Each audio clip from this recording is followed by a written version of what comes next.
Ce podcast est disponible en simultané sur SoundCloud.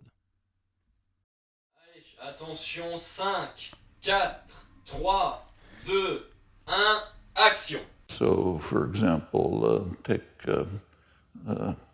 communism. I have a dream. Alors, Monsieur Macron, vous avez perdu. Healthcare is a human right, not a privilege.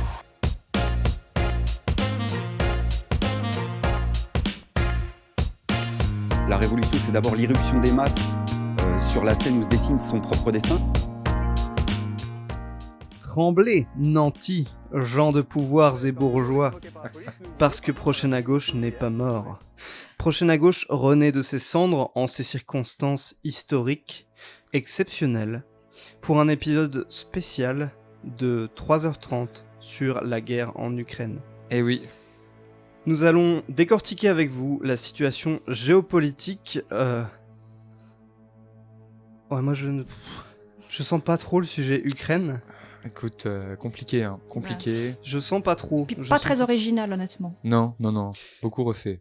Non, et ben, ce qu'on peut faire, parce que moi aussi Poutine, je le trouve effrayant, c'est qu'on peut faire ce qu'on avait fait avec l'épisode sur Mademoiselle, c'est-à-dire taper sur les minorités, mais par la gauche. Taper sur les minorités en bourgeoisie. Est-ce que ça vous tente ? Ça me paraît pas mal. C'est astucieux. C'est pas mal. Alors moi j'ai pas de sujet préparé, Audrey. Alors là... Bah écoutez, là, pendant qu'on parlait, j'ai prévu un petit truc, hein, si vous voulez. J'ai pris quelques notes, ça peut être sympa. On peut prendre un petit exemple, un journal pas très connu, Ouais. un peu embourgeoisé. Vous savez, comment on dit quand on a une idée en tête et qu'on... Obstiné. Un autre mot, un synonyme, là. Un synonyme. Revêche. Déterminé. Un autre, là.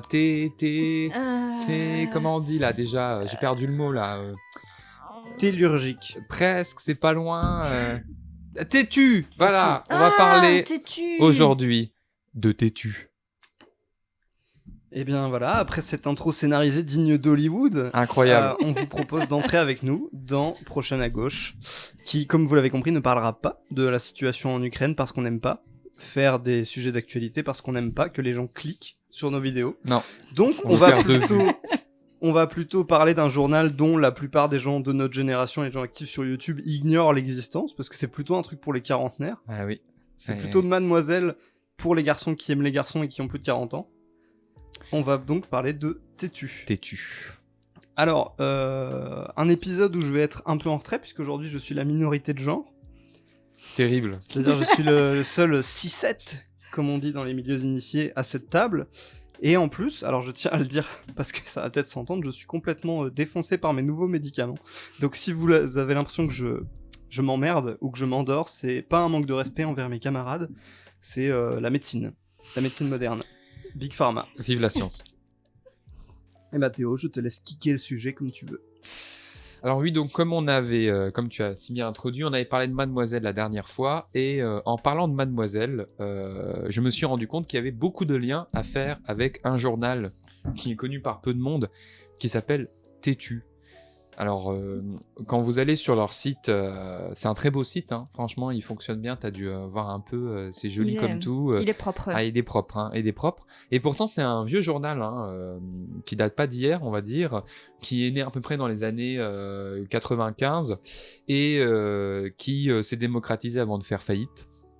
Tristesse. Puis racheté par une start-up, et qui a été fondé par des homosexuels, français, évidemment, et qui ensuite a été racheté dans les années 2000, et brouette, on s'en fout, et maintenant qui est possédé par un hétéro, homme. C'est mal parti. C'est très mal parti. Très mal parti. Ah, ça fait même pas 10 minutes, je me sens déjà méchamment discriminé. Qui est un pote de Macron. Ah, là, je me sens moins concerné. Ah. Voilà. Donc c'est un journal qui est parisien, et qui ne parle, mais comme on le verra tout à l'heure, qui ne parle quasiment que de Paris, et qui est composé en grande majorité, malgré tout, d'homosexuels et beaucoup de pigistes. Et pourquoi on voulait parler de ça ? Eh bien parce que je pense qu'on fait à peu près le même constat que par rapport au féminisme libéral. On a du LGBT et de la lutte queer libéralisée, avec cette idée d'identité qu'on retrouve beaucoup dans Tétu, et donc on va voir avec des exemples, et qui est un peu une catastrophe pour nos luttes, et qui nous empêche de véritablement penser en des termes un peu plus matérialistes, n'est-il pas ? Donc voilà, donc finalement cet épisode-là, pour finir l'introduction très sommaire, ça va être de décortiquer, pas finalement le journal Tétu, car il est qu'un symptôme d'une problématique qui est plus large, un peu comme avec Mademoiselle, Tout à fait. mais surtout aborder les différentes questions de genre avec notre analyse, qui est une analyse matérialiste, pensée en termes de structure, comme on l'a déjà dit plein de fois dans d'autres podcasts. Si vous voulez comprendre ce que ça veut dire, sans que je fasse tomber le micro, eh bien, à regarder nos autres podcasts, comme ça fait des vues. Et du coup, je vais vous demander, est-ce que vous connaissiez Tétu, avant que j'en parle? Alors moi je le connaissais, je suis un peu plus vieille que vous aussi, donc ça explique peut-être. Ça avait été un peu la grosse révolution de presse, ça avait choqué énormément à l'époque quand ils ont sorti Tétu. Waouh, le truc pour les homosexuels, c'était un truc de fou. Et effectivement, je me souviens très bien qu'il a chuté très vite. J'ai ce souvenir qu'il a chuté très vite et qu'après, Oui. il est devenu un peu ringard. Très très vite ringard, ouais, en effet. Alors moi pour le coup Tétu c'est quasiment zéro, c'est comme on connaît les gros titres de presse dont on n'a pas grand chose à foutre, c'est-à-dire j'avais vu des couvertures dans les kiosques, je savais que c'était le magazine pour les gays, et en plus... Magazine pour les gays. Putain, Ça commence bien. Mon cerveau étant gelé, mais c'est ça. Et donc, voilà, c'est vraiment un truc que j'ai vu de loin, j'ai vu les unes de loin, puis en plus, quand t'es un homme hétéro, c'est des sujets qui te paraissent un peu, tu sais, tabous. Tu te dis, je vais pas ouvrir, je vais pas feuilleter, ça se trouve, je vais choper le gay. et donc, du coup, je sais même pas, par curiosité, comme j'ai pu le faire avec d'autres types de presse quand j'étais plus jeune, j'ai même pas jamais feuilleté ou quoi. Donc voilà, connaissance minimale de mon côté. Ok, bon, Tétu, moi, ça fait un petit moment que je connais le journal, notamment passé par des associations et autres mouvements militants qui parlaient pas mal de Tétu et rarement bien, en vérité. Il faut dire que c'était un peu le seul, donc c'était un peu le t'étais seul. obligé de le connaître, quoi. Voilà, il y a eu des tentatives de journaux un peu sous le manteau, vous voyez, de fait par des gens un peu plus radicaux que ça. Mais très très vite, en fait, Tétu a souhaité faire, en tout cas les créateurs ont souhaité faire un journal très institutionnalisé, c'est-à-dire vraiment, qui se vend en presse, etc., qui passe pas sous le manteau, qui est donc qui possède son site, etc., comme on trouve des grands journaux comme Le Monde, etc. Et très très vite, ils ont voulu faire, donc en termes de magazine, notamment, ils pensent en termes de magazine, un journal, qui est bien sur tout rapport, qu'on peut acheter sans souci, à n'importe quel tabac du coin. Et très très vite, ça a déterminé un peu la ligne éditoriale que va avoir Tétu et que continuera à avoir Tétu, et qui ne s'arrange pas avec le temps, croyez-moi, qui va être un journal en fait qui n'a pas de grande conviction politique, n'a qu'une idéologie libérale, mais ça c'est ce qu'on va voir au fil du temps. On a fait donc du coup le tour un peu de ce qu'était Tétu. On va pas plus avancer dans la structure même de qui a créé quoi, machin, on s'en fout vraiment, c'est pas notre sujet aujourd'hui. On peut préciser évidemment que Tétu c'est normalement un journal pour les gays et lesbiennes, mais je pense, Audreyne, que tu as dû te rendre compte que c'était pas trop le cas. Pas terrible. C'est pas terrible. Il y a très très peu d'articles sur les lesbiennes. Alors les trans, n'en parlons pas. Il y en a pas, ou quasiment pas. Si tu en as vu un sur... Plusieurs. J'en ai trouvé plusieurs, mais attention, c'était que les trans d'autres pays. J'ai très peu trouvé de questions sur la transidentité en France. J'en ai trouvé quelques-unes, mais vraiment dans la grande majorité, c'était vraiment oh là là, je suis congolais et trans et c'est trop difficile, comme si en France, c'était super, quoi. C'est un parcours de vie, j'en suis sûr. On peut leur demander. Je suis sûr qu'ils vont nous dire que c'est un parcours. C'est vraiment les types d'articles les moins subversifs que tu peux faire, parce qu'au final, c'est la même. Alors que ça vient de gens du mouvement, c'est la même rhétorique que quand les gens de droite ils te disent ah ouais, c'est dur d'être une femme, essaye d'être une femme en Arabie Saoudite. iranienne, je sais pas quoi. Et bah là, c'est pareil, mais ils en font des articles. Et tu peux pas faire moins subversif parce que vraiment, c'est dire regardez comme c'est dur d'être un trans chez les sauvages. Voilà. C'est un très bon moyen implicite de se dédouaner de chez nous. On est dans une démocratie éclairée, c'est super d'être trans. Voilà, tout à fait. Alors nous, on va pas trop se pencher sur la question de la transidentité parce que c'est des questions qui nous concernent pas, et aussi parce que c'est des questions qui sont vraiment très pointues. Nous, on va vraiment s'attarder sur bisexualité, homosexualité. D'ailleurs, ils en parlent jamais.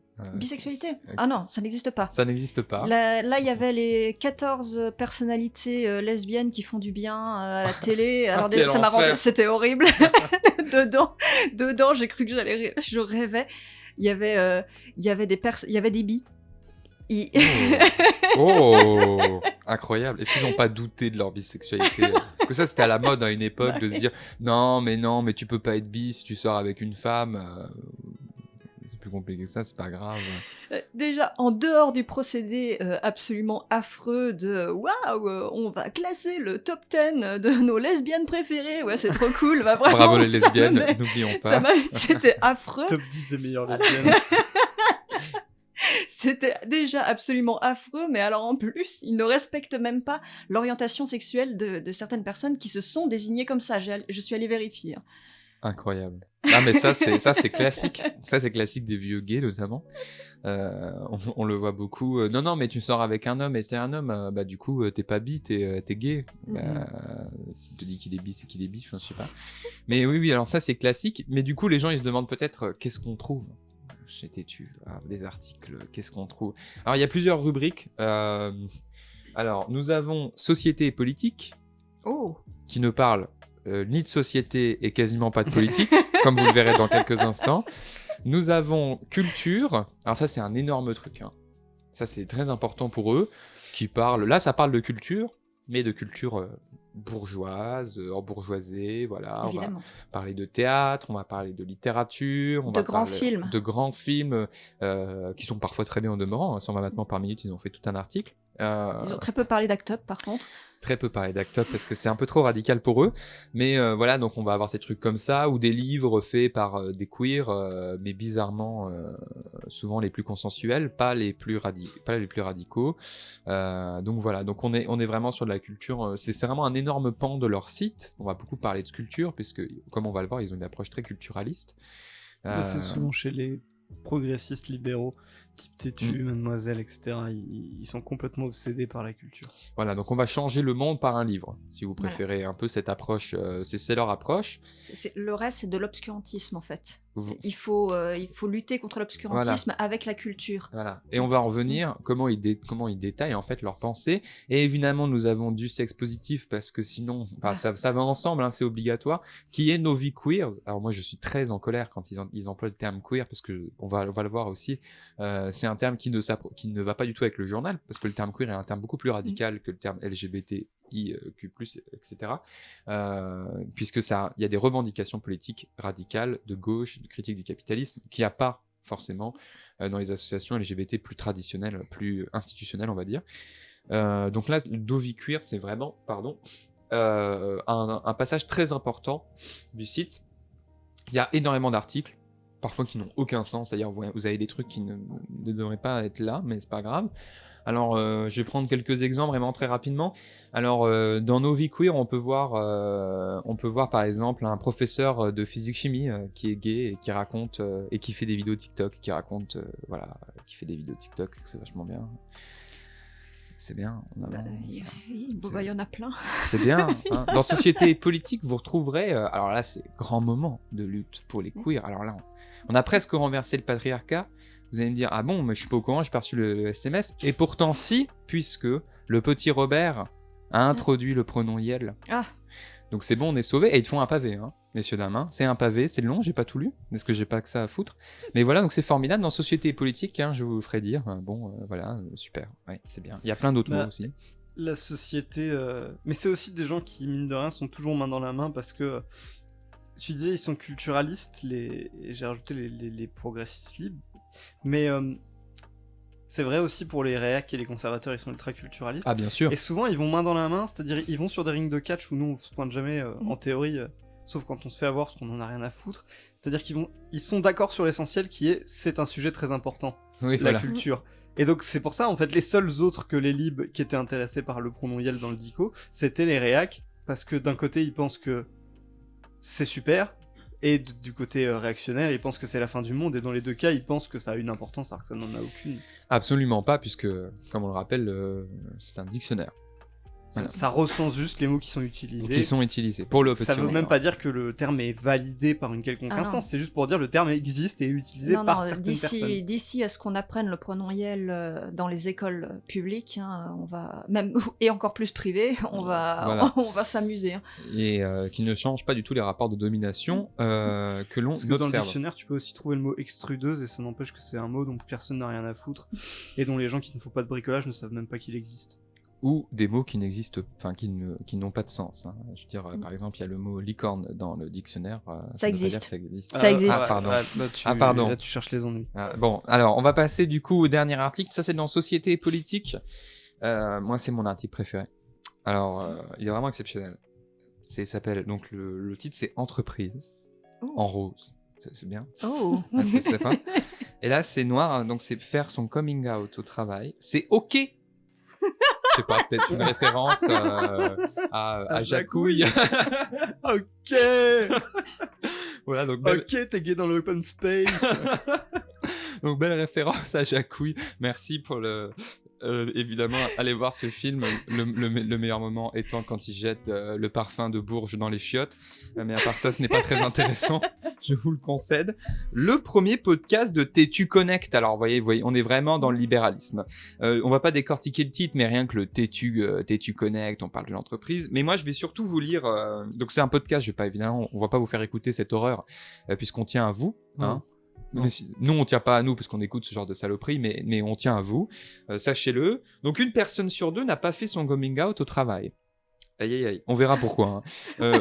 Tétu Connect donne la parole à des personnes LGBT+, elles disent même pas le... Ah ben non, oui, c'est pas étonnant, même pas le I, et alliés qui font bouger les lignes. Et là, vous voyez le problème. J'adore le et alliés. Alors oui, donc je vais vous lire l'article très rapidement, je vais pas tout vous lire parce que c'est long, mais l'introduction est exceptionnelle. Dur d'être soi-même au bureau quand on veut toujours montrer qu'on est le meilleur. Oh mon dieu. Non, non, moi je suis pas d'accord avec vous. Là, ça part sur une critique de l'aliénation au travail. C'est un article qui est clairement d'orientation marxiste. Bien sûr, je continue donc. Les personnes LGBTQI+, ne sont pas bien au travail.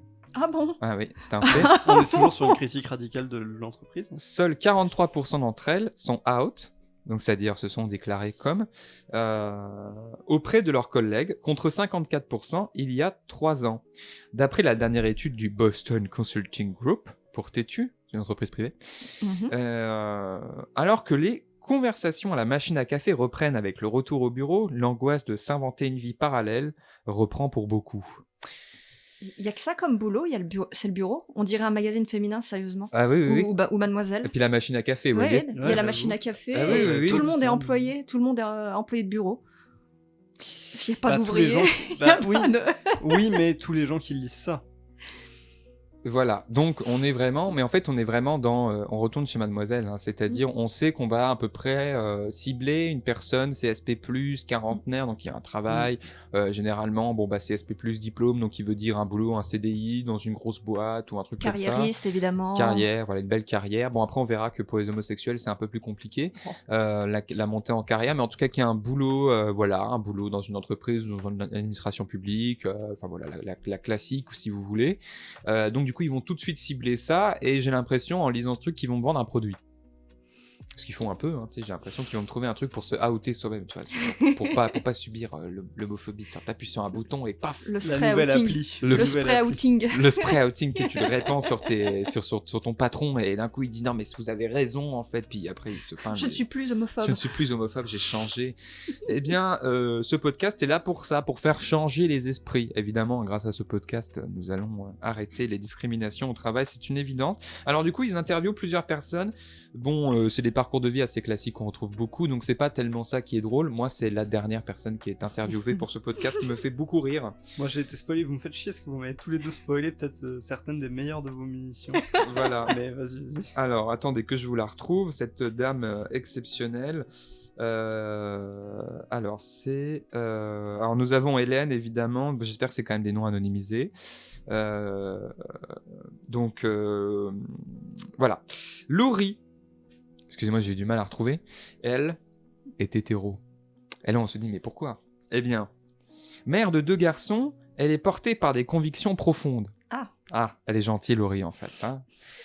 Pour elle, le respect de l'autre est un combat qui se porte dès la cour de récréation, virgule. À 35 ans, elle veut que son équipe... Parce qu'elle est manager, en fait. Elle est manager. Et oui. Oui, mais c'est une manager qui est progressiste. Ah bah bien sûr, parce que regardez, elle veut que son équipe Elle se met- sente à l'aise pour diffuser une énergie positive. Je suis sûr, Eh oui. Mais ça ne veut rien dire. je suis Eh oui. sûr, elle met des drapeaux arc-en-ciel sur la machine à café, elle baby-foot le jour de la Pride. Les joueurs de foot d'ailleurs sont peints en rose et Donc du coup, ça change le monde. Merci à Laurie qui, j'espère, a pris sa tisane pour diffuser des énergies positives avant d'aller engueuler pour la 4e fois le même collègue qui n'en peut plus de ce boulot de gestionnaire Carglass.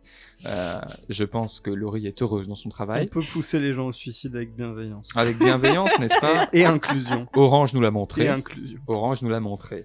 Mais il y a aussi Chloé. Alors Chloé, elle voulait être embauchée dans une entreprise où elle sait qu'elle peut être elle-même.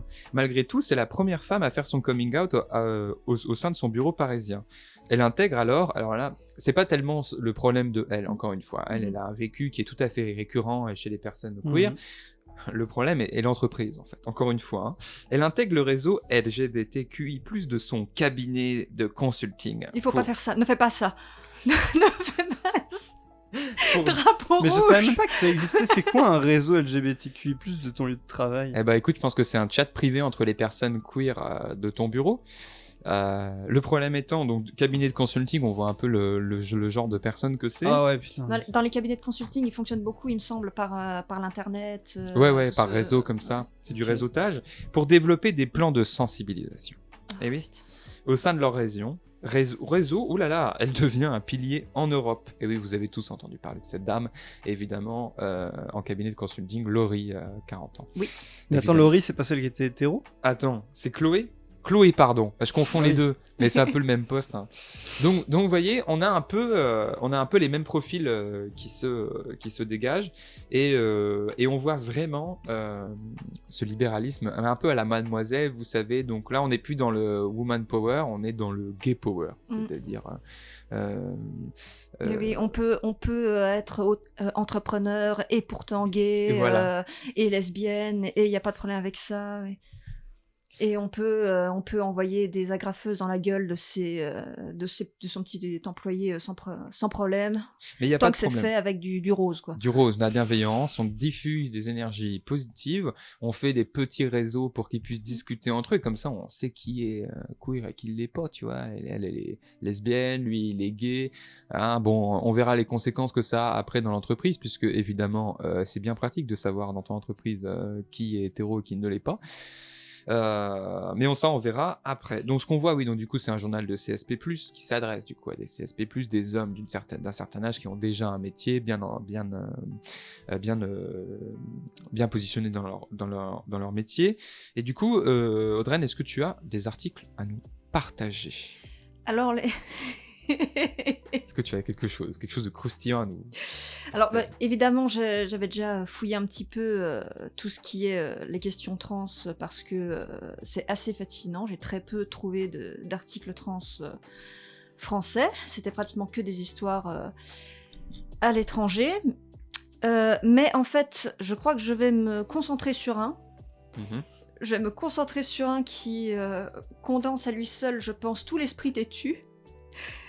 Je vous jure que c'est vrai, je vais dire mon secours. Je ne sais pas de quoi ça parle, hein. Je tiens à prévenir. Je précise que j'ai beaucoup de respect pour Marina Foïs, je n'ai rien contre Marina Foïs. Ah ouais, non, mais force à elle. Force à elle. Ces articles datent de 2021 et je vais lire c'est jeune. Je vais lire. Marina Foïs est-elle trop hétéro pour être une queer queen? Ah, c'est la Queen, hein. Finalement on retourne à Affida Turner. C'est exceptionnel. Elle se prend pour Affida Turner. Affida Turner, c'est parce qu'elle est orpheline. Parce qu'elle est orpheline. Mais je peux pas être une queen, je suis orpheline. Oh mon dieu. Alors, Exceptionnel. en fait, à la base, c'était... C'est juste fou comment il n'y a aucun mot qui va. Non. Il y a genre 8 mots dans le titre, il y en a 9 qui vont pas. Ce matin, j'en pleurais de rire. Ça a l'air exceptionnel. Alors, en fait, à la base, ça date donc d'un article de février 2021, qui était le titre « Pourquoi Marina Foïs est devenue une icône queer ?» Et voilà, Marina Foïs est hétéro, pourtant elle est devenue au fil des années une icône queer, jusqu'à être sacrée, entre guillemets, reine du Gouinistan. Par qui? Mais c'est quoi? Parce que moi je suis pas Alors, je suis pas dans les réseaux indépendantistes guinistanais, donc j'étais pas au courant qui est-ce qui l'a élu. C'est quoi ce délire? alors en fait, à la base, En fait, c'est Affida Turner. Enfin, je suis désolé, mais elle a le même profil qu'Affida ça Turner. n'est absolument pas de sa faute. Elle n'y est pour rien. Elle est responsable de rien. Elle a rien demandé à personne, la pauvre. Il n'y a personne. Et ça, c'est têtu, c'est encore C'est leur idée de têtu. Gouinistan, là. Oh Alors là là. non, c'est pas Ah. têtu. Alors vas-y. Alors, en fait, donc, il s'agissait au départ d'un titre qui avait été donné, un titre humoristique qui avait été donné par un blog qui s'appelle Lesbien Raisonnable et qui est visiblement, justement, basé énormément sur l'humour. Qui avait dit pourquoi tout le Gouinistan crush-t-il sur Marina Foïs, je veux dire, outre le fait qu'elle soit trop belle et trop drôle, et une super alliée, bon, j'ai quand même un petit peu envie de l'exterminer, mais c'est pas grave, on va passer à autre chose. Je n'aime pas le terme allié. Non. On y reviendra dessus. Oui. Donc, voilà, elle s'est toujours engagée sur les questions LGBTQI+, etc. Et donc, en fait, c'est une blogueuse qui lui a donné ce titre de manière humoristique. Et Tétu en a refait tout un article. Il en a refait tout un article. Mais comment vous dire? Parce que vraiment là, je suis en train de le relire, je suis complètement hallucinée. Alors, Marina Foïs, comédienne qui n'oublie jamais d'être politique et s'est toujours engagée sur les questions LGBTQI+, c'est à la fois un fantasme lesbien et une fille à PD, bref. Et alors là, je suis complètement hallucinée. Comme Mylène Farmer ou Lady Gaga, une alliée éternelle. Et Lady Gaga... elles sont, il me semble, toutes les deux bisexuelles. Elles sont toutes les deux bi, ouais. Il me semble donc qu'elles ne sont absolument pas alliées, on précise. Mais c'est pas des alliés LGBT, c'est LGBT Ce sont des- tout court. Ce sont des LGBT tout court. Mais bizarrement, du coup, ça fait plus sens le terme allié que quand c'est utilisé pour des hétéros, parce que c'est vraiment des membres d'une coalition. Oui. Donc il y a un sens au fait Bah, de dire allié. bah, C'est moins con quand on dit les hétéros sont des alliés. Parce que de fait, oui, bien il y a sûr. des intérêts communs là pour le coup. Bien sûr, là c'est pas le problème. Moi j'ai Mais allié, beaucoup c'est un terme critiqué. qui les placerait hors, c'est ça. le C'est problème. ça. C'est ça le truc, c'est C'est selon ça. leur analyse, ça C'est place ça en hors. fait le problème. C'est que... et voilà. Et de se justifier parce que donc ça avait apparemment bad buzzé. Et de beaucoup se justifier, par exemple avec « À qui trouverait Marina Foïs trop hétéro ?» Et si nous comprenons la critique qui nous est faite, à savoir, explicitons-le, diriger en icône queer une femme mariée à un homme, elle doit aussi nous interroger. L'intéressée ne nous a pas dit qu'elle aimait les femmes, mais alors où l'on se bat pour l'autodétermination, présumer qu'une femme hétérosexuelle est un cliché qui renvoie, par exemple, toutes les femmes bisexuelles en couple avec un homme à un dépassé, choisis ton camp, sinon tu n'es pas camarade. Nos combats pour la non-assignation, la fluidité, la non-binarité et la liberté à l'autodétermination valent mieux que les débats sur qui mérite ou non le brevet de cuir. D'ailleurs, Marina Foïs ne se définit même pas comme hétérosexuelle dans l'interview qu'elle nous a accordée. Alors je précise que c'est un des premiers mots qu'ils disent. Elle est hétéro, et pourtant c'est une icône queer. Mais bon, voilà. Non, mais comme d'habitude, Tétu, eux, ils nient beaucoup les identités. hein. Et ce qui est particulièrement agressif, en fait, dans leur fausse bienveillance là-dessus, c'est que ils ne font que nier justement les bisexuels, les genres à part, enfin voilà, ils ne font que ça. Et pourtant, ils s'érigent en grands défenseurs de ces causes. Dans le même article, des fois même dans la même phrase, c'est complètement fou, quoi. On retrouve vraiment tout ce qu'a fait le sel de Mademoiselle, en fait. C'est-à-dire le libéralisme, en tout cas le libéralisme politique tel qu'il est appliqué là, l'identité politique, ça crée ça, en fait. C'est-à-dire on nie des identités qui ne sont qui ne rentrent pas dans notre modèle, ou alors ce qu'on va faire, c'est que on va se poser en sauveur ou alors en prophète de bonne parole. On va dire comment être queer, comment être un bon gay, qu'est-ce qu'il faut consommer. Vous voyez, tout un lifestyle en fait qui va s'établir en prenant l'étiquette qu'ils décrivent comme l'étiquette gay, et vont du coup faire discriminer tous les autres qui ne rentrent pas dans ces étiquettes-là. Et c'est ce qu'on voit avec... j'ai donné un coup au PC. Avec Marina Foïs, on voit vraiment ce genre de truc, quoi. Et ce qui est vraiment notable, c'est que ça me fait un peu penser aussi aux justifications qu'elle pouvait avoir quand il faisait une connerie dans Mademoiselle. C'est vraiment non, pas du tout. Alors ils vont sortir un truc horrible, puis ensuite un truc féministe pour justifier le truc horrible, puis ensuite, etc., pour dans un cercle plus ou moins vertueux pour essayer de justifier leur énorme bêtise, parce que c'est une énorme connerie à de nombreux niveaux. Cet article est une énorme connerie. Comme quand ils ont outé Florent Philippot, quoi. Voilà, très fin, ça, très fin. Mais Voilà. on l'aime pas, mais bon. On l'aime pas, mais c'est pas une technique, ça.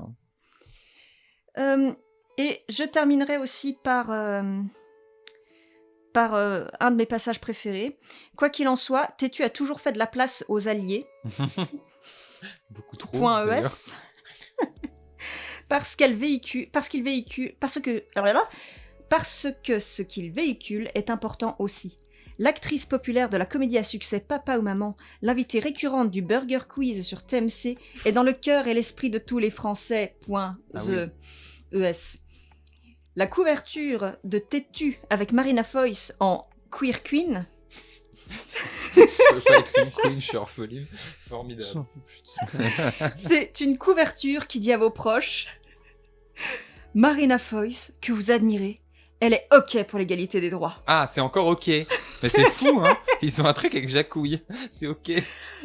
OK pour la liberté de chacun d'être soi et de vivre son orientation amoureuse, son identité de genre, de la manière dont il ou elle le veut. Et vous, point d'interrogation, les alliés.es comptent aussi pour éduquer nos parents, nos familles, nos amis, parce que pour que Tétu puisse traîner nonchalamment sur la table basse du salon sans que ce soit un sujet. Là, on retrouve une petite patte Mademoiselle. Ouais, grave. Et que même les hétéros, on l'espère, puissent se déconstruire en nous lisant. Oh là, nique ta mère, putain. Et voilà. Ah, moi je croyais qu'ils étaient trop vieux pour employer ce genre de mots à la con, Mais non, même pas. mais non. Et là, on est Le pire des deux mondes, c'est-à-dire il y a tous les côtés boomers et il y a tous les pires côtés des jeunes militants, quoi. Donc ouais, voilà. Donc là, on est vraiment. Est-ce qu'on a vraiment besoin de revenir sur le côté stupide de la déconstruction sur soi-même qui ne fait absolument pas sens, et qui s'accompagne du vertueux, hein, c'est-à-dire ces conneries et ce retour tout le temps pas à l'excuse mais à l'explication que fait Mademoiselle et qu'a fait Tétu pour les outings de Florent Philippot, les autres conneries d'articles qu'ils ont pu écrire. Donc cette recherche du vertueux, cette volonté de déconstruire, se déconstruire soi-même, donc finalement par la culture, parce qu'ils le disent littéralement, ils se positionnent en mode nous luttons activement contre les violences homophobes, voilà, etc. À travers la transphobes, culture. à travers la culture, à travers notre bout de papier. Bon, vous avez coulé une fois, donc à mon avis, ils se vont pas énormément. Mais passons. Enfin, ils se positionnent vraiment donc dans une position culturaliste, sexe-oppo, comme on l'a vu. Il y a beaucoup d'articles sur le sexe. Et encore une fois, il n'y a rien il n'y a pas de problème. Le problème, c'est que ce n'est pas une activité politique qui va mettre fin à toutes les structures qui empêchent en fait de se réaliser. Donc, ça n'avance pas à grand chose, voire même plonge dans des côtés parfois abolitionnistes complètement stériles et abrutissantes, mais qui va en fait avec tout le journal. En fait. C'est-à-dire un journal libéral va pouvoir te dire jour alors qu'il fait nuit et l'inverse le lendemain, quoi. Et ça c'est une énorme problématique et qu'on voit tout au long de Tétu, qui ne veut absolument pas aborder les sujets politiques, sauf que c'est un choix politique de ne pas aborder les sujets politiques. Donc pour ça il se cache derrière le culturalisme en disant non mais c'est en parlant de nos vies, de nos vécus, mais c'est même pas des vécus qui sont, parfois ils sont très intéressants, notamment tout le rapport à la médecine, tout le rapport au médical, mais c'est toujours des vécus qui sont suffisamment, on rajoute des roses dessus. Donc, Ils sont souvent bourgeois en plus. c'est souvent bourgeois, c'est souvent parisien, ou alors on rajoute des roses dessus pour dire non mais attendez, oui d'accord, alors en effet le médecin il a pas voulu lui filer de la PrEP, mais c'est parce qu'ils sont pas bien formés. Voilà, on rajoute toujours une explication qui est consensuelle. On va pas aller dans la confrontation, dans l'explication des dominations, des rapports de domination qu'il y a entre les différentes classes sociales et donc du coup entre les genres évidemment, les dominations de genre. Non, on va toujours rester dans le consensuel. Si tes parents te virent de ta baraque parce que tu as fait ton coming out trans, c'est parce qu'ils sont incultes. Oui, mais ils vont finir... Un jour, en lisant Tétu, Voilà. et en lisant la Queen, La queer queen. la queer queen de ça, ils vont dire mais oui, non mais bien sûr, évidemment. Non, c'est beaucoup plus complexe que ça. C'est ce qui est intéressant dans le fait de parler des alliés mais pas des dominations, c'est que et ça fait la même chose que Mademoiselle, c'est gommer la dimension de conflit. Et c'est des courants de pensée qui pensent que l'avancée sociale, elle va se faire par la réconciliation des dominants et des dominés. C'est-à-dire les dominants, ils laisseront traîner têtus sur la table du salon, puis des fois ils iront, et puis ils verront des hommes qui sont des bisous, puis ils diront c'est pas si dégueulasse que ça, et après tout le monde se tiendra la main. Alors qu'en fait, ce qui nous déplaît là-dedans, c'est la même chose que pour Mademoiselle et les pro-femmes, c'est que même si notre position elle est un peu plus compliquée que forcément c'est un conflit, parce que nous on est tous les trois anticapitalistes, donc on pense qu'il faut qu'il y ait une coalition de classes qui réunisse et des hétéros et des LGBT, et des blancs et des racisés, etc. Donc c'est pas des Et groupes... des femmes. Contrairement à l'approche fasciste, nous on ne pense pas que c'est des groupes qui doivent nécessairement entrer en conflit ouvert, mais qu'il y a des conflits qui existent et qui doivent pas être effacés. Et oui, en fait, ça pourra pas se faire juste par « Ah on s'accepte et on se tient la main », parce que, tout bêtement, moi le premier à cette table... je profite, c'est des systèmes de domination. C'est pour ça que domination, c'est plus pertinent que privilège. Privilège, c'est, j'ai 10, toi t'as 0, mais on peut te faire passer à 10. Parce que c'est juste des trucs que j'ai et que toi t'as pas, donc on peut te les donner, et puis tout va bien. Alors que l'idée de domination, ça implique une idée de rapport entre les deux positions, et donc, pour que Théo qui est gay, c'est plus compliqué que ça, mais là je fais vraiment... Comment il est outé, quoi. De la sursimplification, on l'avait déjà dit. Oui. Ah. Je parle de mon conjoint quand même. Pour que Théo, qui est gay en termes de droits sociaux, de position sociale, il passe à 5. Moi qui suis hétéro, il faut que je passe à 5. Ça peut pas être on est tous les deux à 10. Pour prendre une logique arithmétique. Vous voyez ce que je veux dire ? Oui. Si on part du principe que moi je suis à 10, toi t'es à 0 en termes d'avantage dans la société. Oui, je suis... Il faut que je perde pour que tu gagnes. Et donc il y a un conflit. Et donc ça passe pas juste par on est les meilleurs copains du monde, on fait... Donc c'est bon, quoi. Oui, c'est ça. Et on se réconcilie. Ce n'est pas qu'une réconciliation. Il faut que la société de manière structurelle change et les dominants n'ont pas intérêt à ce changement. C'est comme... c'est tout simplement, pourquoi prendre l'exemple du féminisme si on veut que les femmes fassent moins de ménage chez elles, c'est pas en prenant des nouveaux aspirateurs trop nickel et trop tip-top, c'est que les hommes devront mettre la main à la pâte et donc ils perdront le droit à pouvoir regarder la téloche tranquille pendant que Bobonne fait le ménage. Ils perdent tout le temps qu'ils gagnent à ne pas faire le travail domestique, à ne pas s'occuper des mômes, etc. Et donc ça fait une charge de travail en plus, donc c'est un enjeu qui est conflictuel. Et du coup, ce qui nous pose la question, maintenant que nous avons fait cette première partie, ça nous pose la question de finalement, c'est quoi être homophobe ? Parce qu'on nous parle donc de inculture. Donc l'homophobie serait issue d'une forme de inculture, de non-déconstruction, c'est-à-dire de non-accès à une connaissance qui nous permettrait de nous rendre compte que oui, c'est ok d'être gay, c'est ok d'être lesbienne, c'est ok d'être trans.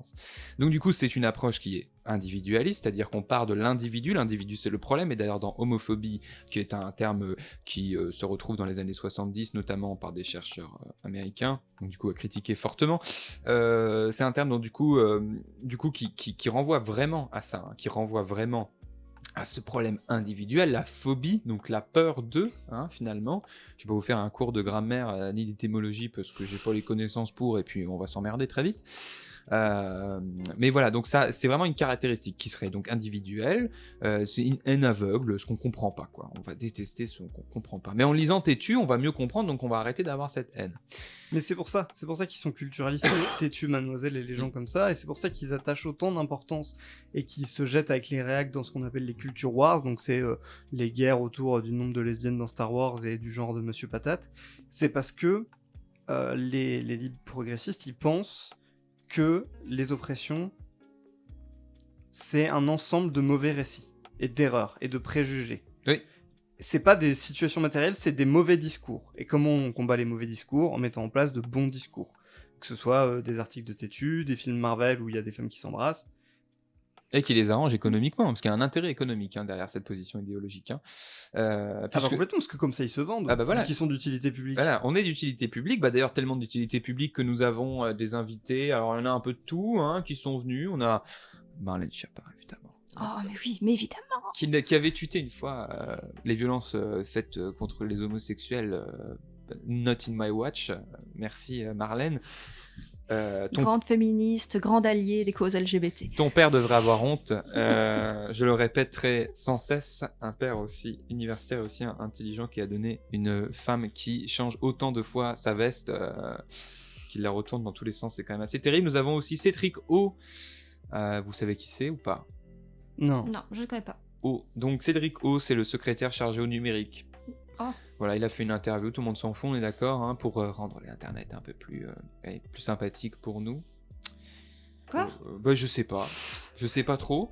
Peut-être mettre Google, alors Google, mettre le point à la fin du mot Google, je sais pas trop ce qu'ils veulent faire. Peut-être un petit drapeau, tu vois, pour le ministère de l'Intérieur, avec un drapeau couleur. J'ai quelque chose. S'ils font ça dans 1 an, appelez-moi l'oracle.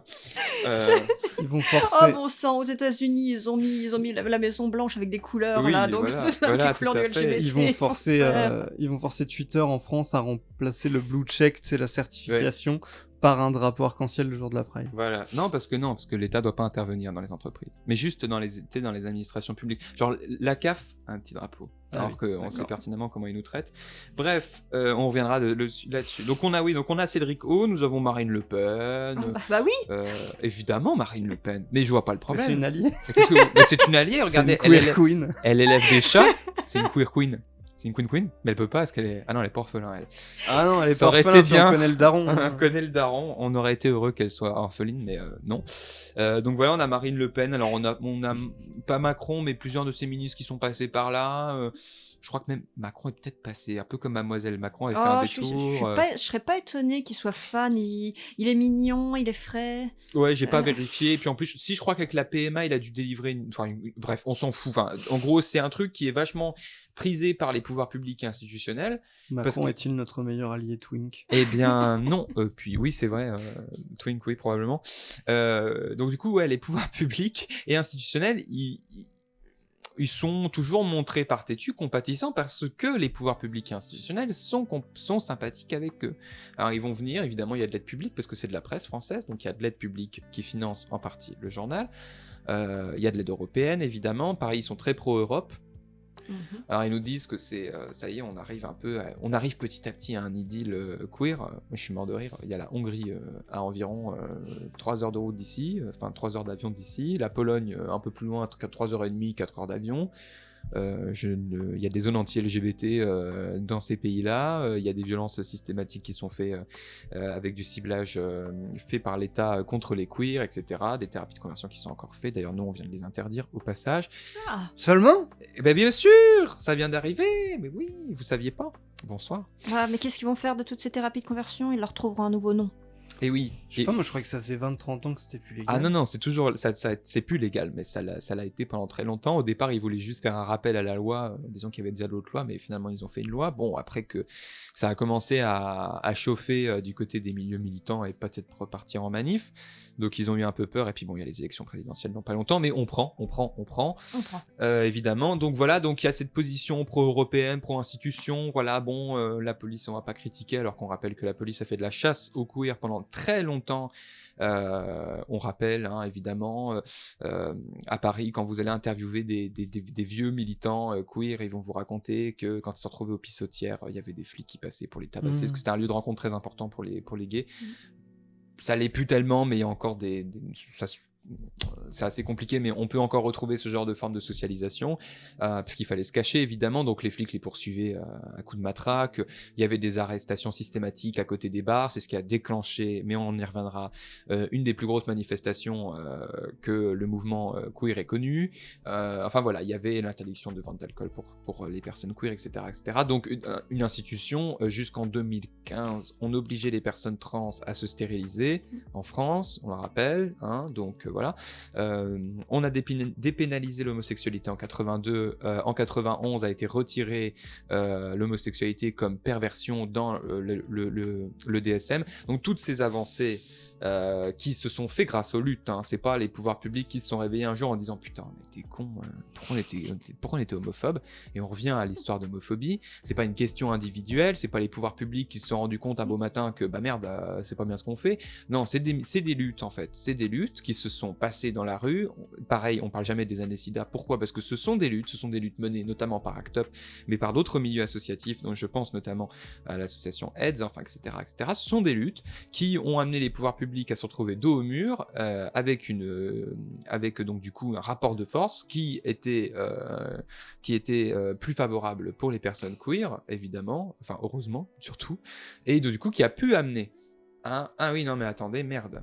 Et non, bah du coup on est obligé de changer la loi, sinon on va se retrouver dos dans le mur. Voilà, c'est pour ça, c'est des luttes, c'est des luttes qui ont amené à ces changements sociaux que l'on voit et qui après se traduisent dans des changements de rapports sociaux, c'est-à-dire entre les individus, entre eux.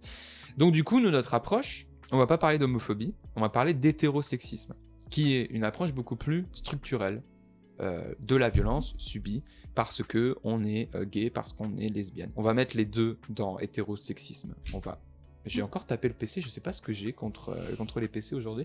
On va mettre les deux on va mettre les lesbiennes et les gays dans cet hétérosexisme, qui est une approche beaucoup plus matérielle, puisqu'on va essayer de comprendre d'où viennent ces violences, pourquoi elles existent, c'est-à-dire pourquoi on a des gens, pourquoi est-ce que les flics faisaient la chasse aux PD dans les pissotières, pourquoi est-ce qu'on a interdit le don du sang aux personnes gays pendant très longtemps, après il y a eu des avals, alors si vous n'avez pas eu machin, truc, il fallait attendre 6 mois, enfin bref, un bordel pas possible, pourquoi est-ce qu'on a encore des médecins qui refusent la PrEP à des patients, pourquoi est-ce que, enfin etc.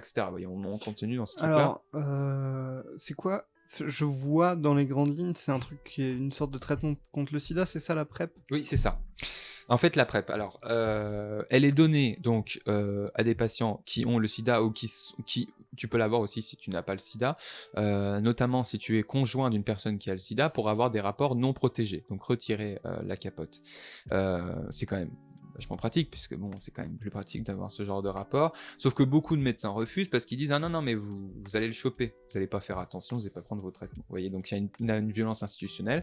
Voilà. Ça me fait penser à l'attitude de certains médecins vis-à-vis des contraceptions féminines. La pilule, tout ça ? La pilule du lendemain, c'est vraiment pas rare. J'ai eu beaucoup de... Alors, j'ai pas trop connu ça, moi, mais j'ai eu beaucoup de... Ça se trouve beaucoup sur, justement, les forums, les réactions, quand on en discute entre copines, beaucoup de réactions très négatives par rapport à la pilule féminine à qui on nous répète, et surtout la pilule du lendemain, où parfois on nous la refuse, alors que c'est illégal, évidemment, parce que il faut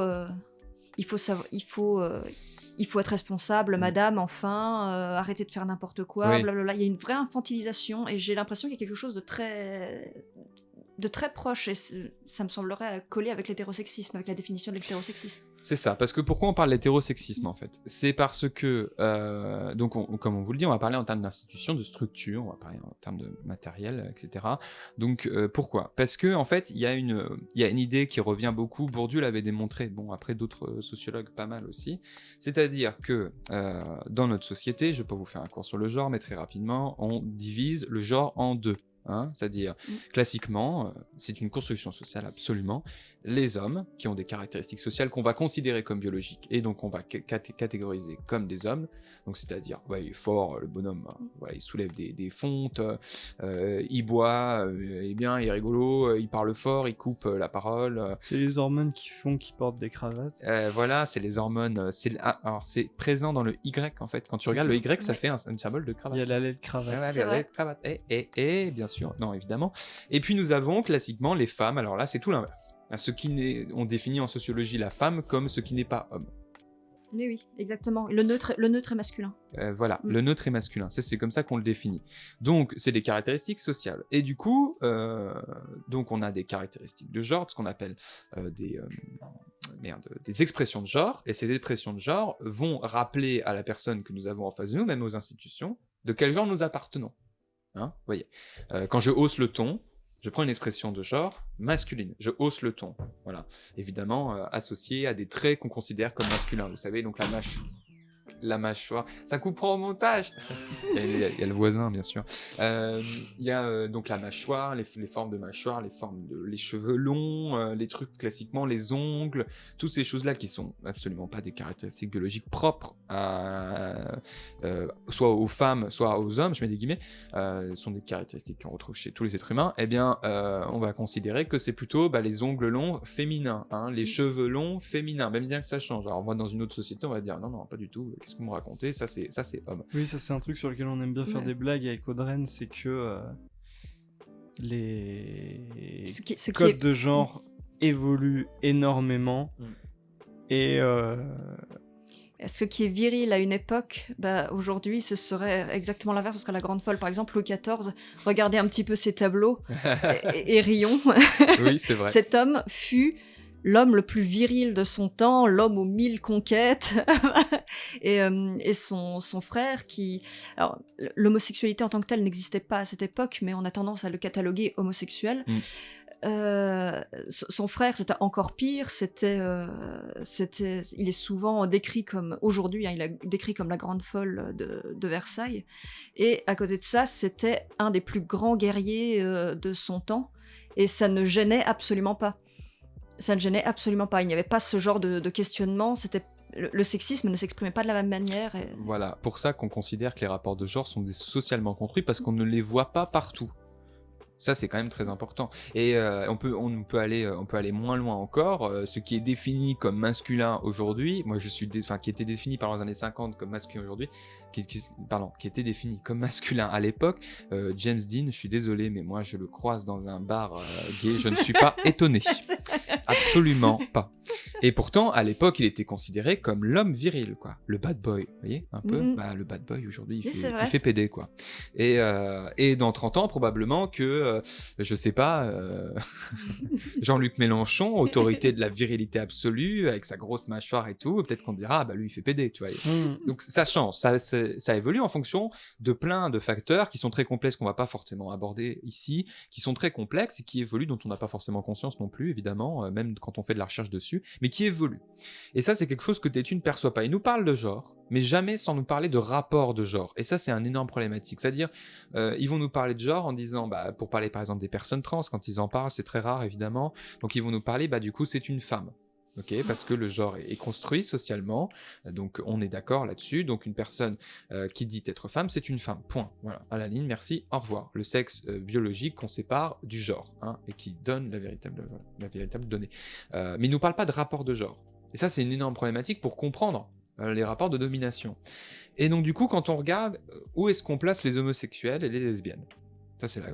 On se retrouve devant le truc, parce que, quand on regarde un peu les prénotions que la société a dessus, alors on a plutôt des expressions, les gays ont plutôt des expressions féminines. Donc on va être catégorisé non pas comme des femmes, parce que nous avons tout de même des expressions de genre masculine, puisque nous avons été socialisés comme tels, c'est-à-dire comme considérés comme hommes, assignés hommes à la naissance, évidemment, ce qu'on appelle assigner homme à la naissance, c'est-à-dire on nous dit vous êtes un garçon qui est un homme, donc on a forcément des socialisations masculines, mais qui très très vite vont par des processus, pareil, on va pas revenir dessus, parce que c'est des questions qui sont de recherche, qui sont encore actuellement très débattues, mais qui vont progressivement faire apparaître des expressions de genre féminine. Et c'est cette dichotomie, c'est ce double jeu en fait, qui va amener plutôt à catégoriser non pas comme une femme, mais comme un sous-homme. C'est-à-dire je vais être perçu comme un sous-homme. C'est-à-dire que je vais pouvoir, malgré tout, avoir quelques caractéristiques d'homme, dont je vais être perçu comme un homme, mais jusqu'à un certain point, où à partir du moment où on va suspecter que je suis bel et bien gay, alors là, on va plutôt me considérer comme gay, donc comme sous-homme. C'est-à-dire je sors de la catégorie, je tape mon micro, je tape tout en ce moment, je sors de la catégorie homme pour arriver dans une sous-catégorie de l'homme qui est le sous-homme. Et à l'inverse, les lesbiennes, elles, alors on les voit souvent comme les charpentiers, ça y est, avec la chemise à carreaux, ça La soulève. butch. Voilà, ça La soulève. butch, la camionneuse. La camionneuse, bien sûr. D'ailleurs, dans un super ouvrage dont je vous parlais tout à l'heure, il parle de la camionneuse, c'est absolument incroyable. Ils soulèvent des trucs, ils sont forts, elles sont fortes, elles réparent les bécanes, enfin bref. Nous, du coup, là, on va les considérer, ils ont des expressions de genre, d'abord évidemment, qu'on considère comme féminines, puis après masculines, qui vont beaucoup se retrouver, même dans leur style vestimentaire, dans leur façon de s'exprimer, vont beaucoup plus couper la parole, vont prendre de l'espace social beaucoup plus que les gays, sur certains aspects, etc., etc. Vont faire des métiers plutôt manuels, etc. Bon, voilà, et plutôt être attirés vers ces genres de choses. Eh bien, elles vont être considérées plutôt comme des suprafemmes. C'est pas des hommes. On n'en est pas très loin, mais c'est pas des hommes. Et au départ, elles vont être considérées comme femmes, et jusqu'au moment où il va y avoir le doute, il y aura toujours le doute. Juste au moment où il va y avoir le doute, on va dire, oh là, ah mais elle est bosseuse, elle. Ah mais elle se laisse, elle est pas discrète, tu vois, elle a de la force, elle a de la poigne, quoi, elle se laisse pas faire. Et ça a des conséquences dans nos rapports sociaux, et donc dans notre position sociale. Mais on reviendra dessus après. Dans nos positions sociales. Donc, à partir de là, on peut mieux saisir la différence entre homophobie et hétérosexisme, parce que nos rapports dans les différents champs sociaux sont pas les mêmes qu'une personne hétéro. Ce qui est intéressant, c'est le terme efféminé. Un homme efféminé, c'est-à-dire c'est un homme qui a subi une altération d'état. Il y a la base homme, qui est la base normale, Voilà. et par-dessus, tu vois, c'est comme rouillé. C'est une chaîne, t'as ta chaîne, tu vois. Elle suit une altération d'état, elle devient rouillée, mais c'est pas son état de base. Oui, voilà, oui. Efféminé, c'est pareil, il y a la base homme et il y a quelque chose par-dessus qui est venu se rajouter qui transforme, sans changer la nature de la chose. Alors que garçon manqué, par exemple, Ouais. garçon manqué, Manqué. ça va être... ouais, c'est... Ah merde, presque. Pas loin. Voilà. On a failli. Pour ça, le suprafemme. On est au-dessus de la femme, mais on n'est pas à l'homme encore. Pas tout à fait, quoi. Il manque des trucs. Ah, non, cheveux trop longs. Moi, souvent, ils ont les cheveux courts. Bref. Donc voilà. Donc déjà, quand on pense en termes de champ, c'est quand même plus pratique, parce qu'on va pouvoir un petit peu mieux décortiquer qu'est-ce que c'est, finalement, les violences qu'on subit, d'où ça vient, ce bordel, quoi. Et finalement, quand on regarde, par exemple, on va reprendre l'idée de l'entreprise. Alors, la fabuleuse entreprise, on va quitter l'idée de têtu de la fabuleuse entreprise Pour la mademoiselle. qui sensibilise, qui va sensibiliser, tu vois, genre, on va sensibiliser, les gens, ils seront plus homophobes. Le problème étant pas ça, c'est structurel. Donc, quand on pense en termes de structure, on va penser par exemple de l'ordre de la macro, donc plutôt pas de la micro, donc c'est-à-dire de l'ordre de l'entreprise, et pas du manager ou du simple manager ou du simple DRH. On va parler vraiment de l'entreprise. Et bien, ce qu'on constate, très rapidement, c'est que, je vais pas vous citer les chiffres, même si je les ai sous la main, là-bas, vraiment sous ma main, c'est que les hommes gays se rapprochent plus dans leur carrière professionnelle des femmes que les femmes lesbiennes qui, elles, se rapprochent plus des hommes en termes de leur carrière professionnelle. C'est-à-dire, qu'est-ce que ça veut dire ça ? Eh ben, ça veut dire par exemple que les hommes gays sont, en comparatif des hommes hétéros, plus souvent, subissent plus le temps partiel. Comme les femmes, sont moins bien payées. À partir du moment où il y a suspicion, et la suspicion, elle vient toujours. Parce que comme il y a des expressions de genre qui sortent, qui sont une anomalie, qui sortent de ce qu'on attend d'un homme, on va commencer à douter. Même si c'est pas vrai, hein. Même si la personne n'est pas gay, elle est hétéro. Si elle est efféminée, si elle a des expressions de genre, elle en aura. Et si elle parle de son conjoint, de son compagnon, ou qu'elle n'en parle pas, il va y avoir suspicion. À partir d'un certain âge, on va commencer à suspecter. Ah ben il a 40 ans, il n'y a toujours pas de femme. On n'a toujours pas vu ses gosses. Il nous parle jamais de ses enfants. Bizarre, non ? Et là, il y a des risques, en effet, de baisse de salaire, sans aucune explication. Hein. À compétences égales, on va moins bien être payé en moyenne que les hommes hétéros. Donc on subit des choses qui se rapprochent à importance moindre que les femmes, mais qui se rapprochent des violences du sexisme, hein, finalement, des violences du patriarcat. Et on va avoir des positions moindres. dans la hiérarchie de l'entreprise. On va avoir une position plutôt bien placée, hein, généralement, CSP+, etc., mais pas très importante. Et à l'inverse, les lesbiennes, c'est tout l'inverse. Elles sont moins en temps partiel, elles subissent moins le temps partiel. Elles représentent en moyenne, c'est environ, dans leur population, c'est 80% des femmes lesbiennes qui occupent un poste à responsabilité, contre 46 ou 48% pour les femmes hétérosexuelles. Donc hop, on a l'inverse. On a des caractéristiques qui ressemblent à celles des hommes dans le milieu professionnel. Et pourquoi je parle du milieu professionnel ? Déjà pour démonter l'article sur Tétu, parce que c'est un véritable plaisir de démonter leur débilité, mais également parce que c'est tout à fait un cas clinique de ce qui se passe dans le reste de nos socialisations, dans le reste de nos espaces. Je trouve que ça permet de renvoyer à une vidéo assez intéressante qu'on a regardée il y a quelques semaines avec Audrey, qui s'appelle Le problème avec l'intersectionnalité. C'est une vidéo de Wissam Gzelka sur la chaîne Parole d'Honneur, où en fait le gars fait une critique du concept d'intersectionnalité. Principalement, non pas en tant qu'outil universitaire, mais comment il est utilisé actuellement dans les milieux militants. Et il dit en gros, ce qui se dit aujourd'hui dans les milieux militants, c'est une femme noire, elle va subir le racisme, plus le sexisme, et les gens un peu qui poussent un peu plus loin vont dire plus un mélange des deux, ce qu'on va avoir tendance à appeler la misogynie noire, c'est-à-dire la forme de misogynie et de racisme que subissent spécifiquement les femmes noires. Tu me corriges si je dis Oui, c'est ça. Enfin, il me semble. Donc, racisme plus sexisme plus synthèse des deux. Et donc, ce que dit... En synthétisant, quoi. Ce que dit Wissam Gzelka dans sa vidéo, c'est que c'est un peu plus compliqué que juste dire « donc les femmes noires souffrent plus que les hommes noirs ». C'est pas arithmétique, on peut pas additionner, ça veut pas dire qu'elles souffrent moins non plus. Mais l'idée, c'est de dire que il y a des formes de racisme que vont subir les hommes noirs, les hommes racisés. Par exemple, toutes les violences policières, c'est principalement des hommes, les victimes des violences policières. Les femmes, ça va plus être une sorte de, comment dire, de paternalisme. Ce qui veut pas dire que elles n'ont pas de problème avec la police. Hein. Je veux vraiment dire ça. C'est pas blanc et noir. C'est-à-dire... On le voit dans les services sociaux, par exemple. Les services sociaux, on va beaucoup paternaliser la mère, la mère racisée, tandis que le père, on va plutôt avoir un rapport de confrontation quasiment presque juridique, presque pénal. On va dire, oulala, il est un peu dangereux le mec là, très vite. Oui. C'est deux formes de violences différentes. Quoi. Oui. C'est des violences différentes, et donc il n'y a pas un rapport arithmétique. Les autres exemples qu'il prend, c'est par exemple la discrimination à l'embauche ou à un appart, c'est moins prononcé chez les femmes racisées que chez les hommes racisés.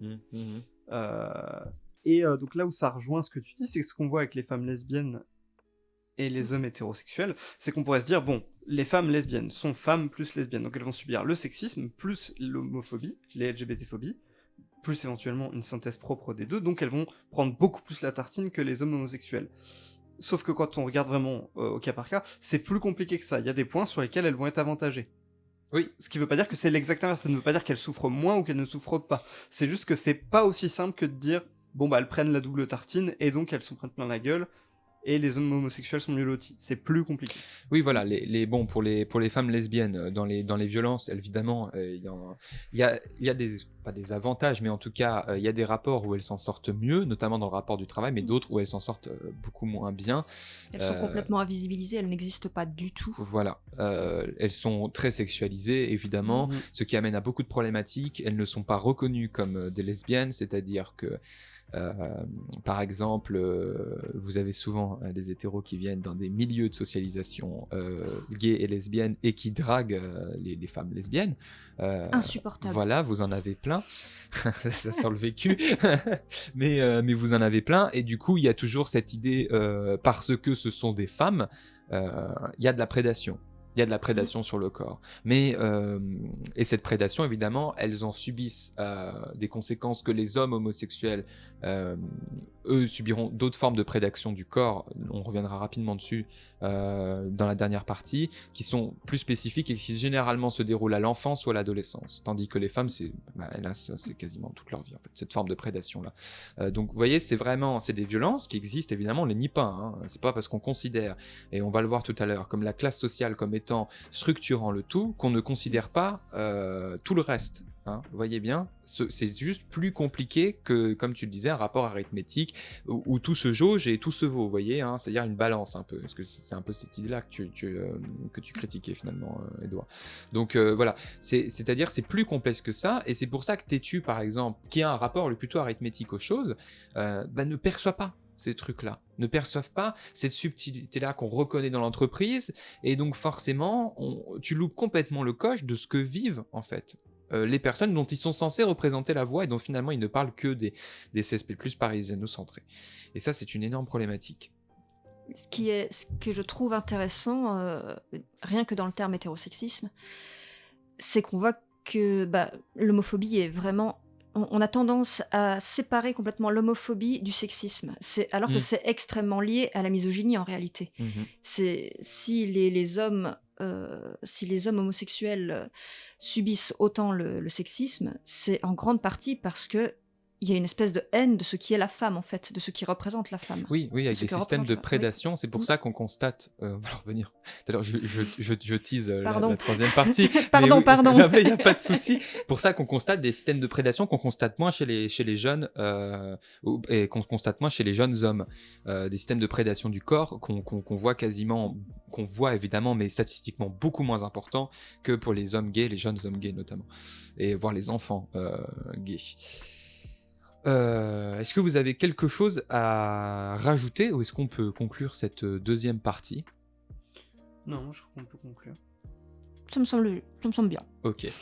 Donc du coup, on a fait un tour d'horizon. Comme on vous l'a dit, on va pas rentrer dans les détails sociologiques parce que là, ça demande des heures et en plus, on n'est pas calé. Enfin, moi, c'est pas mon domaine.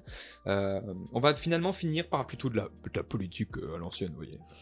Un peu des trucs de bonhomme. Et que du coup, on va se questionner. Je l'ai dit tout à l'heure. C'est quoi être queer ? C'est quoi faire partie de la communauté LGBT ? Et finalement, quelles sont les différences ? Alors du coup, quand je vous dis queer et LGBT, vous entendez quoi ? On va commencer par la minorité d'aujourd'hui, Edouard. L'allié. La minorité alliée. L'allié. Rappelons qu'un bon allié est celui qui est prêt à se prendre des balles pour l'autre. Moi, je suis un peu biaisé parce qu'on a eu énormément de conversations là-dessus, donc en fait, tu m'as instruit.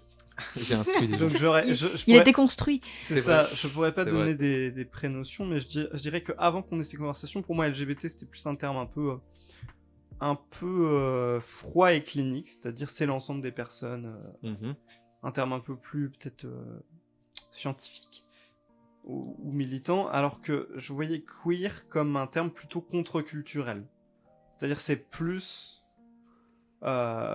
c'est plus l'idée d'exprimer et de revendiquer une différence, une variation à la norme, plus que de décrire voilà, j'aime les femmes, j'aime les hommes, je suis dans cet ensemble de genres différents.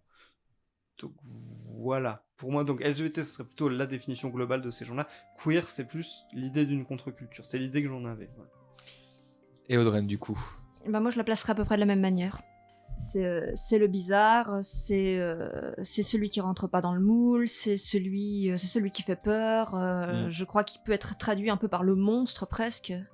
Oui. Enfin, il me semble que c'était une femme lesbienne qui avait sorti le terme. C'est bien possible, hein. Ouais. J'ai perdu son nom. Il me semble, j'ai un doute. Prenez ça avec des pincettes. Alors qu'effectivement, LGBT, QI, etc., c'est vraiment. Juste l'orientation sexuelle et puis c'est tout quoi. Oui c'est ça en fait.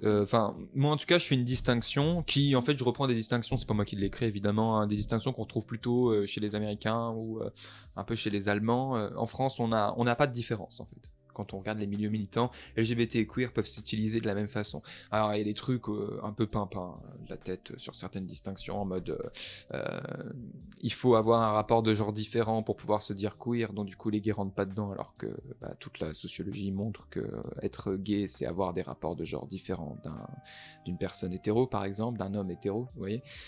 Donc du coup on va plutôt partir de la position allemande et du coup américaine, qui est finalement très simple, qui est LGBT, c'est plutôt une approche, on va répertorier, vous voyez, un peu un répertoire, avec des mouvements plutôt qui se rapprochent des mouvements, je vais y arriver, je fais un AVC, nouveaux mouvements sociaux, Donc des nouveaux mouvements sociaux, des NMS, qui sont plutôt issus de la classe moyenne sup, qui sont plutôt pour des marches ou pour du sitting ou pour des choses tout à fait conviviales et sympathiques, mais qui ont aussi leur utilité dans certaines luttes, bref. Petite utilité. Et donc voilà, donc on est plutôt vers une forme un peu moins critique. Dans les nouveaux mouvements sociaux, c'est tous les trucs où c'est les bobos qui s'invitent dans le mouvement social, genre les Extinction Rebellion et tout ça. Ouais, C'est t'as ça aussi, mais t'en as plus radical. Par exemple, altermondialiste, c'est des nouveaux mouvements sociaux. Ouais, parce que c'est vaste. Altermondialiste, ça va des gens qui font des sittings, Voilà. à des black blocs, des trucs Oui, vraiment tout à fait. bourrins, Pour ça que sabotage. LGBTI, on est plutôt, en tout cas chez les Américains, vers les trucs un peu plus proches du sitting.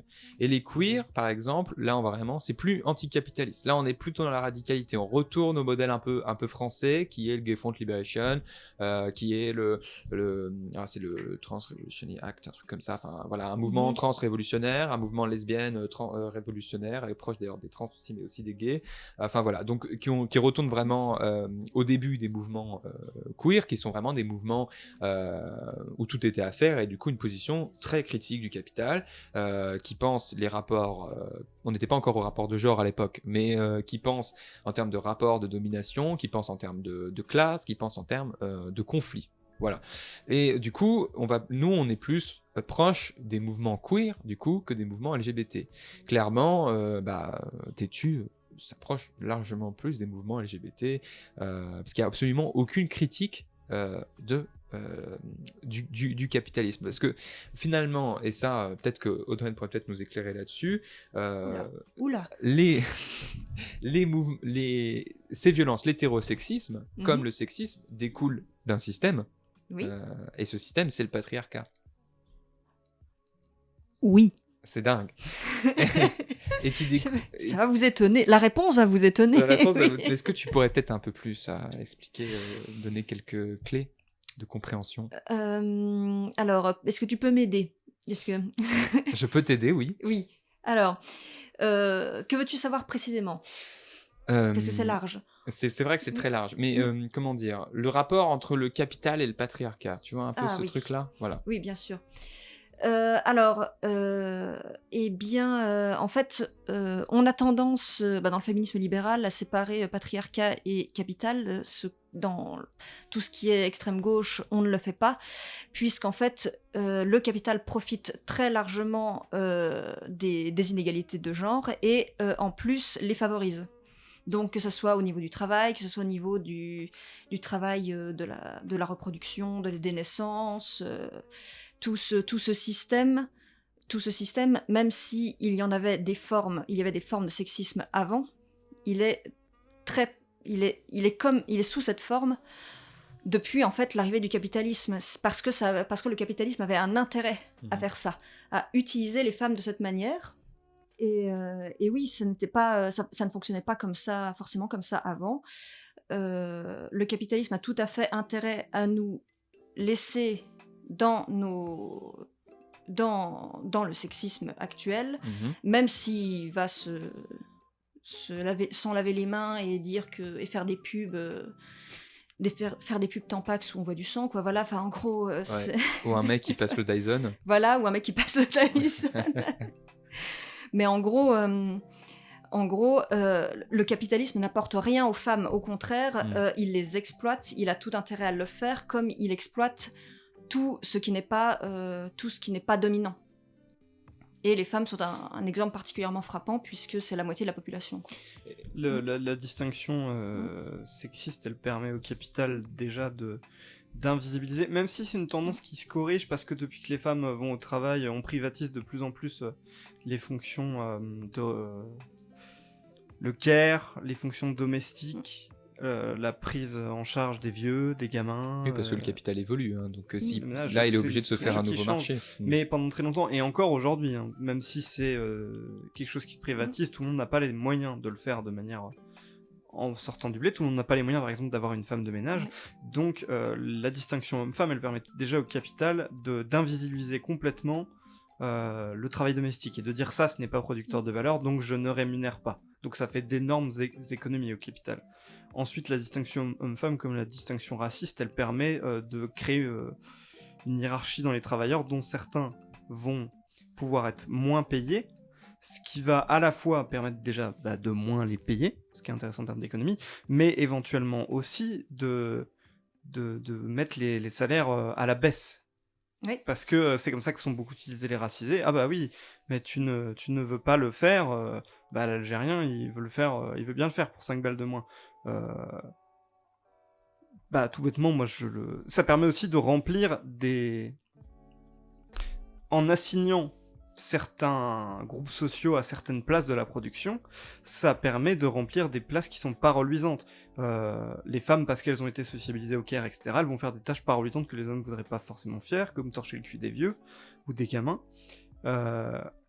Pour prendre l'exemple du racisme, moi ça c'est un truc que je peux observer au quotidien dans mon activité et professionnelle et syndicale, c'est que moi je suis dans un secteur, donc la livraison, où la distinction raciste, elle permet de faire que des tas de gens étant, à cause de leur race, exclus du marché du travail ou relégués dans ces pires sphères, sont prêts à accepter les contrats dégueulasses que nous on signe chez Uber, chez Steward, chez Justice, ils font du salariat maintenant, mais chez les plateformes de livraison, où on va être payé à la tâche, où c'est des contrats du 19e siècle, où c'est des trucs destructeurs pour le corps, extrêmement précaires, extrêmement instables, où notre outil de travail est à notre charge. Et ça, quand tu regardes ces métiers-là, vous ferez gaffe les livreurs autour de vous, et moi je le vois parce que je parle avec eux, j'essaye un peu, et puis c'est mes collègues, mais c'est 90% de Noirs et d'Arabes, dont une bonne part de sans-papiers.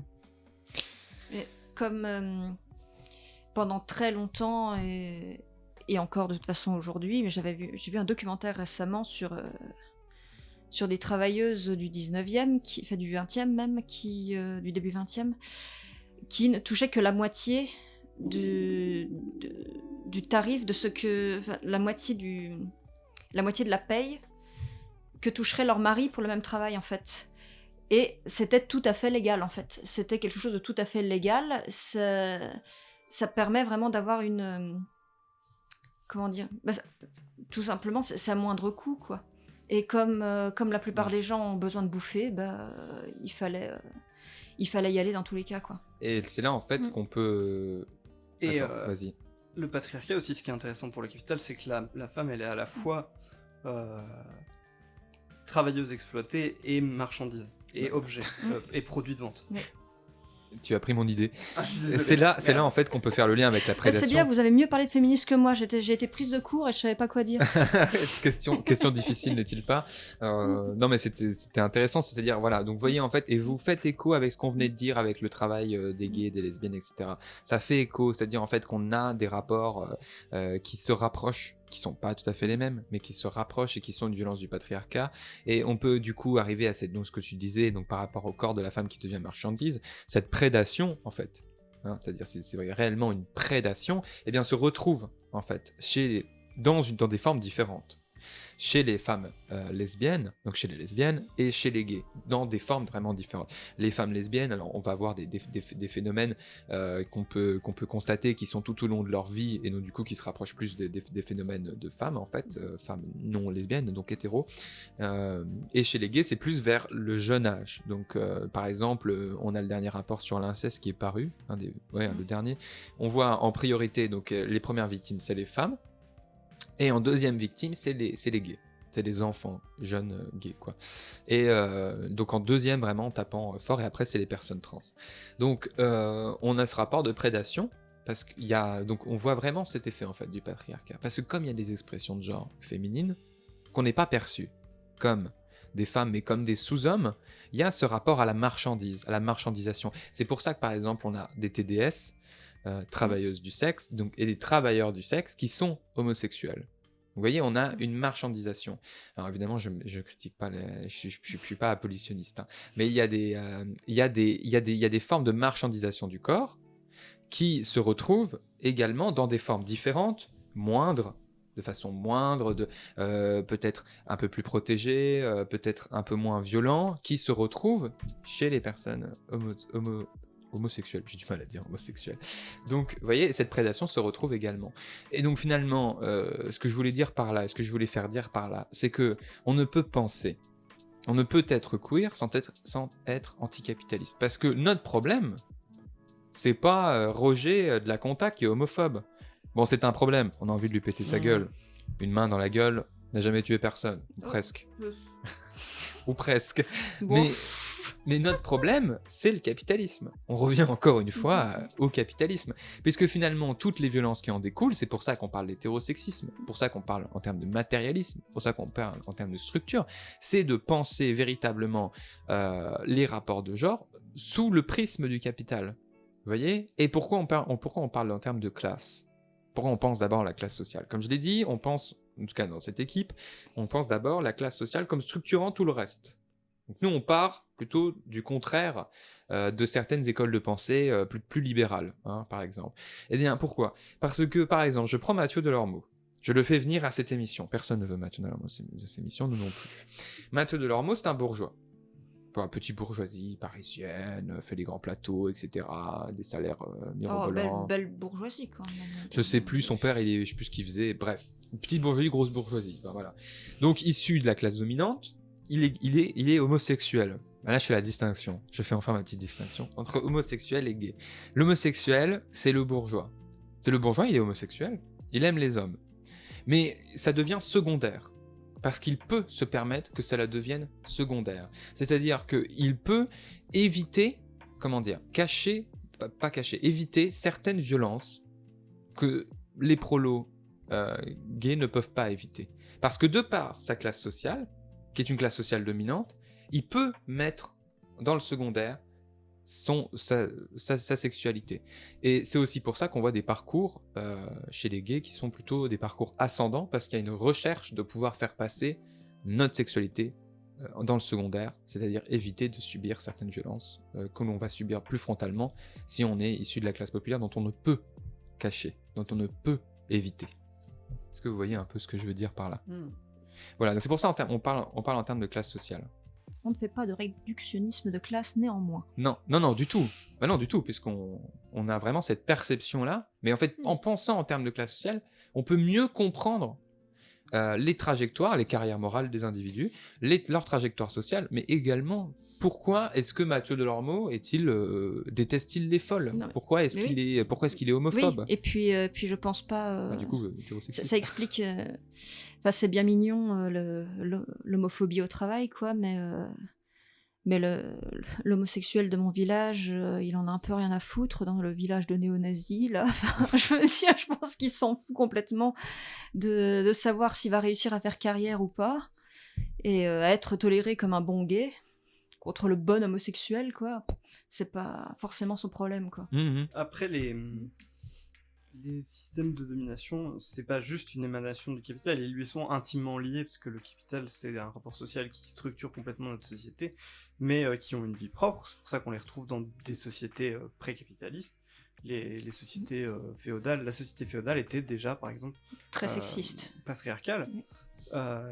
Donc c'est des systèmes qui ont une vie propre, même si là, depuis que le capitalisme s'est imposé, ils lui sont extrêmement liés d'une manière très forte.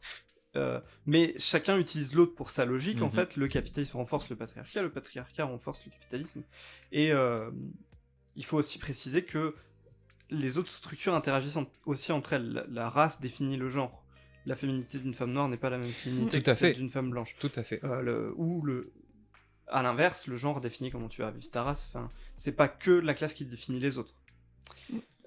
Mais un autre point, oui, qui est criant, moi j'aime beaucoup citer cette personne, mais Amber de Chapo Trap House. Je suis content, je peux citer. Je le fais pas tant que ça. Vous réécouterez les podcasts, je parle plus de Minute Rouge que de Chapo Trap House. Alors que malheureusement pour eux, pour Minute Rouge, c'est pas eux mon groupe de rock préféré, c'est Chapo Trap House. Et donc c'est un podcast américain par lequel je suis complètement obsédé. Moi je vous adore Minute Rouge. Et je crois que c'est Amber de Chapo qui disait pour une femme, parce qu'elle c'est donc une militante anticapitaliste et plutôt issue de milieux prolétaires.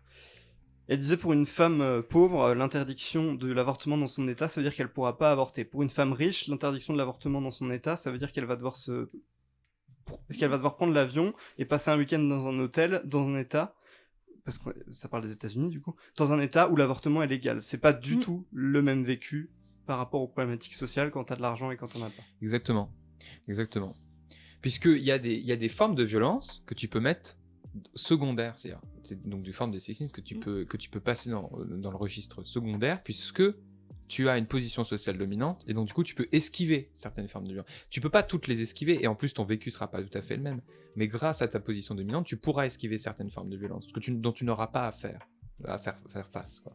Comme là, cet exemple de pouvoir prendre l'avion le plus vite possible, comme un homosexuel bourgeois n'a pas ce problème de se dire ah, non, mais attendez, s'il y a un facho qui passe au présidentiel et qui commence à faire la chasse à tout le monde, comment je vais faire, parce qu'il peut prendre l'avion et se barrer très très loin et très très vite sans aucun problème.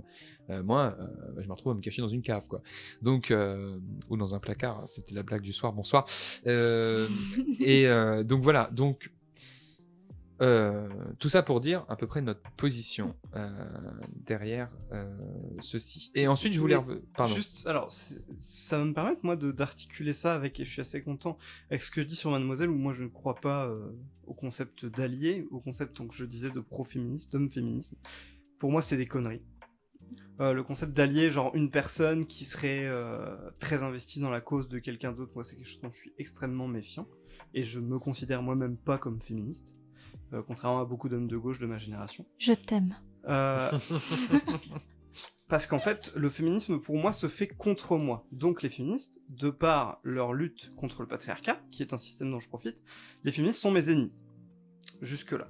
Sauf que si on prend en compte le fait que je suis un homme travailleur précaire, et anticapitaliste, que le patriarcat contre lequel luttent les féministes est un système extrêmement lié, voire inextricablement lié avec le capitalisme, les féministes sont de fait mes alliés.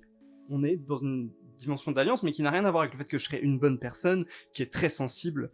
Et c'est pour ça que, par exemple, moi, Mademoiselle, c'est juste mes ennemis. Parce que c'est des féministes sans dimension de classe. Donc tout ce qu'elles luttent, c'est contre les trucs qui m'avantagent, mais pas contre les trucs qui me nuisent. Donc objectivement, d'un point de vue de position sociale, ce qu'elles font, ça ne fait qu'attaquer mes avantages. Mademoiselle, moi, c'est des ennemis pour moi. Alors que pour Audreyne, ça va être des ennemis sur le plan de... Audreyne est une personne, pareil, précaire, mais ça va être des alliés dans le féminisme. Pas tout le temps. Pas toujours, mais en tout cas, vous avez une lutte commune. Et vous pouvez vous retrouver sur certains sujets avec le féminisme. Oui, je me fâcherais pas si elles font un bon truc sur le slut-shaming ou quelque truc comme ça, quoi. Voilà, ou les violences sexuelles. Ça concerne toutes les femmes, même les bourgeois. Bien sûr, il y a aucun souci là-dessus. Mais effectivement, à partir du moment, même moi, à partir du moment où je vais lire cette chère Maya qui nous écrit cette horrible bouse sur le... sur avoir de l'ambition et ce genre de conneries, évidemment, en tant qu'handicapé, par exemple, ça a tendance à me faire chauffer la tête, quoi.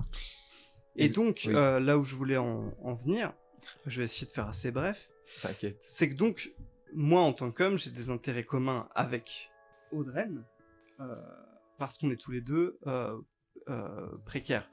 On est aussi fiancés. J'ai des intérêts de classe avec Théo, parce que Théo... Il a pas l'air convaincu. Hein. On est aussi fiancés. Moi, en tant qu'hétéro, avec Théo, on a des intérêts communs de lutte contre le capital. Oui. Et donc, là et où on n'est pas venir, fiancés. Même si on ne croit pas à cette idée individualiste et morale de « Ah, il y a des gens qui seraient des alliés parce que c'est des bonnes personnes, donc ils se sentent considérés par les luttes des autres. » Enfin, ils se sentent concernés par les luttes des autres. Moi, ça, je pense que c'est de la connerie. C'est pas la morale, c'est pas l'éthique, c'est pas les bons sentiments qui font tourner le monde. De fait, il y a des alliances objectives entre les dominés.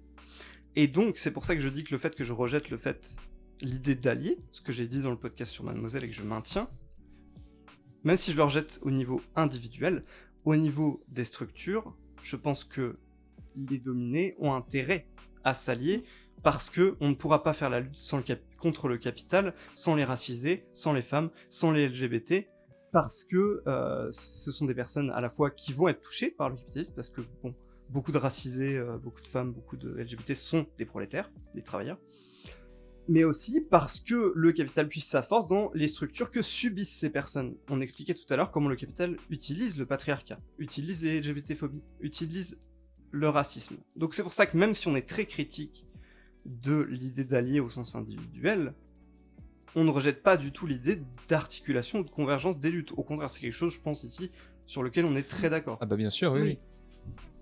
Donc voilà, c'est tout faire des ponts. Sur le sujet. Faire des ponts entre les luttes et savoir les couper quand on n'est plus d'accord. Sachant que ça ne peut pas être on est tout le temps main dans la main, c'est merveilleux, parce qu'il y a des moments où... En fait, tout simplement, on est dans une période où tout le monde fuit le conflit. Tu le disais tout à l'heure, Ed, on ne veut pas de conflit, on parle pas de domination, on cherche à s'unir les uns les autres, à se tenir par la main.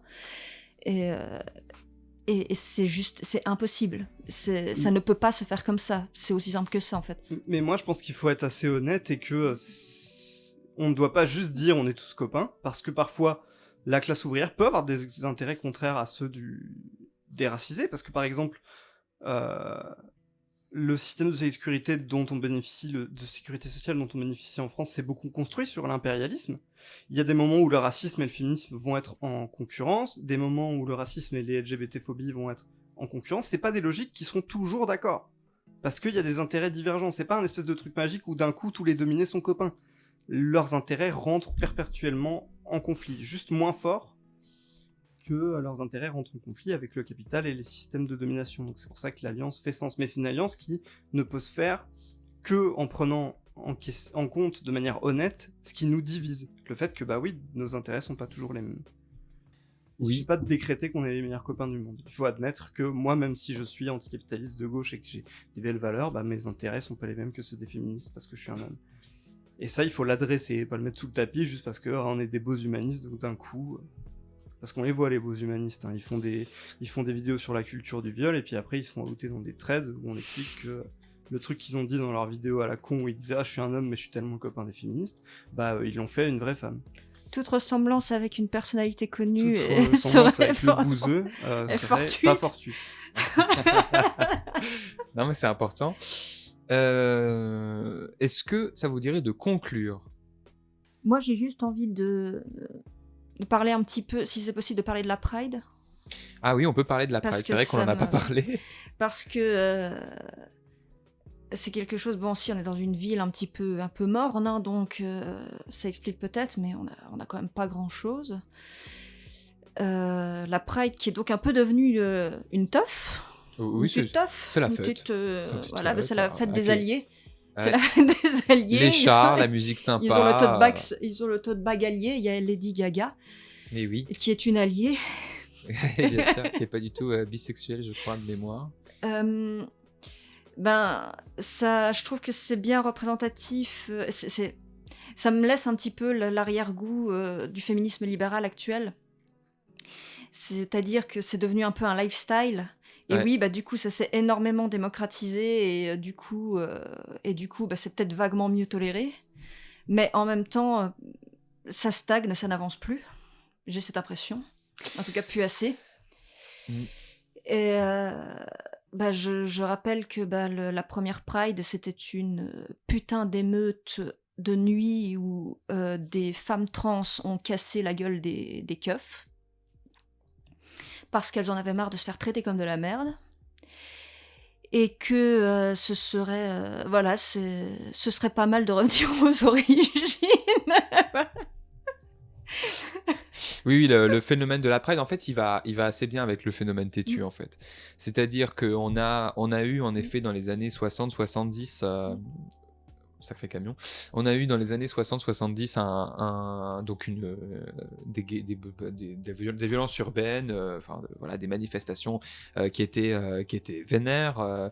On a eu des prises de locaux, notamment de Radio France, suite à une tentative de diffusion d'une émission sur Mon fils est homosexuel, que faire, quoi, avec un psychiatre évidemment. On n'a pas parlé assez des psychiatres, mais qui ont un rôle très important dans les normes et qui ont beaucoup servi évidemment à l'institutionnalisation des femmes, mais également des queers, énormément, comme on a parlé avec les nosographie. Là, t'entends institutionnalisation dans le sens d'être Enfermé et ou suivi, parcours En HP, psy, tout ça, on voilà.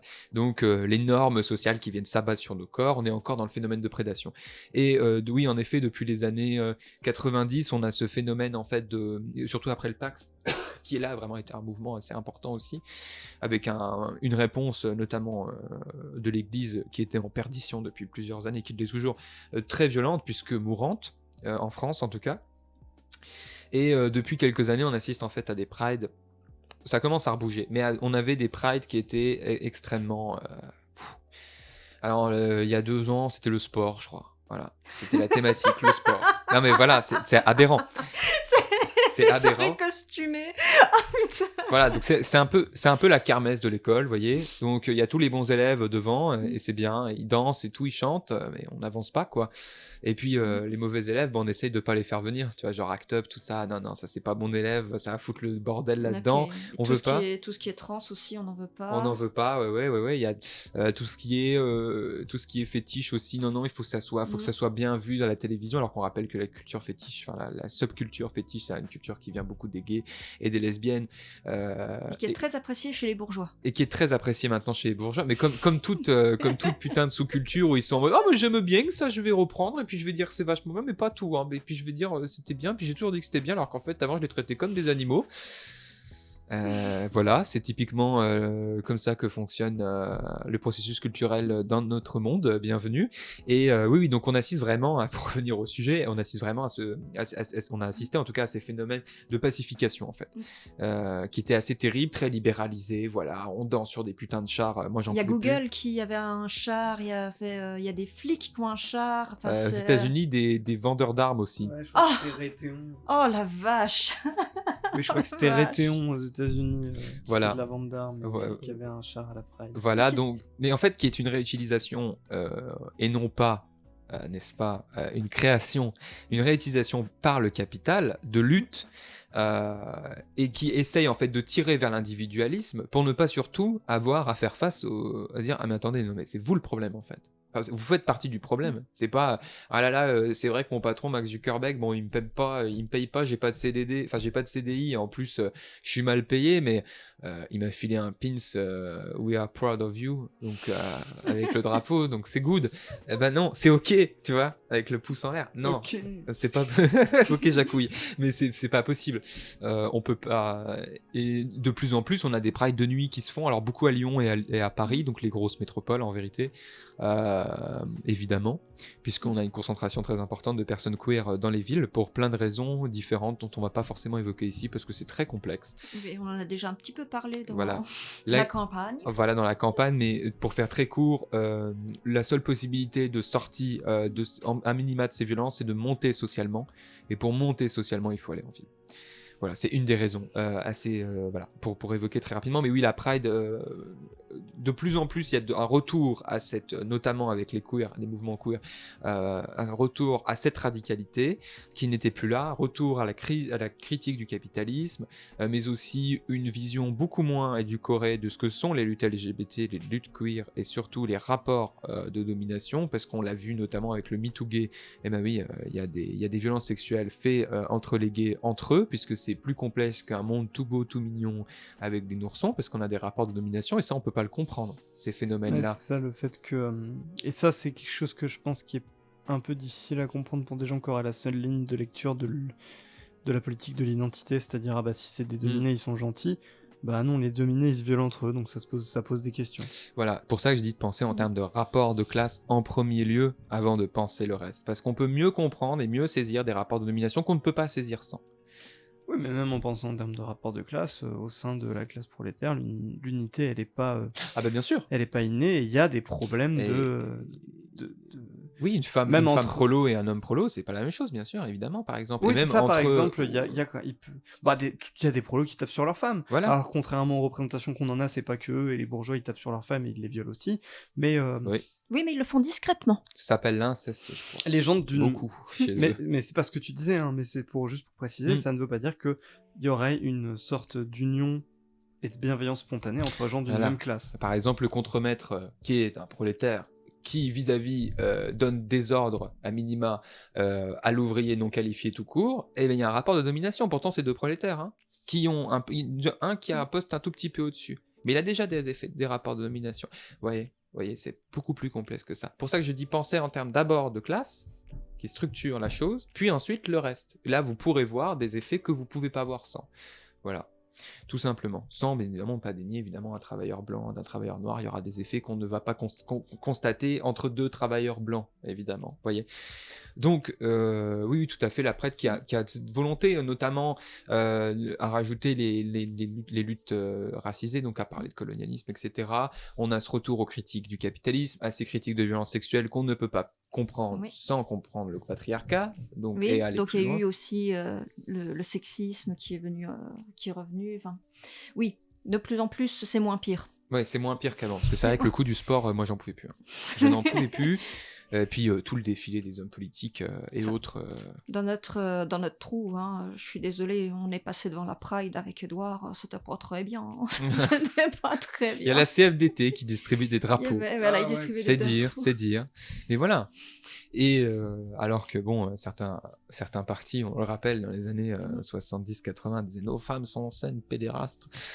Je cite évidemment le PC, n'est-ce pas, Fabien? Mais lui, même si Fabien, il est retourné plutôt dans cette mouvance un peu vieux. Mais il a pas trop dit de trucs sur les LGBT. Il Non, s'est mais bon. contenté des trucs ambigus sur le racisme. Ouais, voilà. Ça mais va du coup. Si tu le pousses, je Du pense coup, que... ça va. Du coup, Ah ça- non, ça va. si tu le pousses, je pense que tu peux Non, ça le va. ramener à cette belle époque.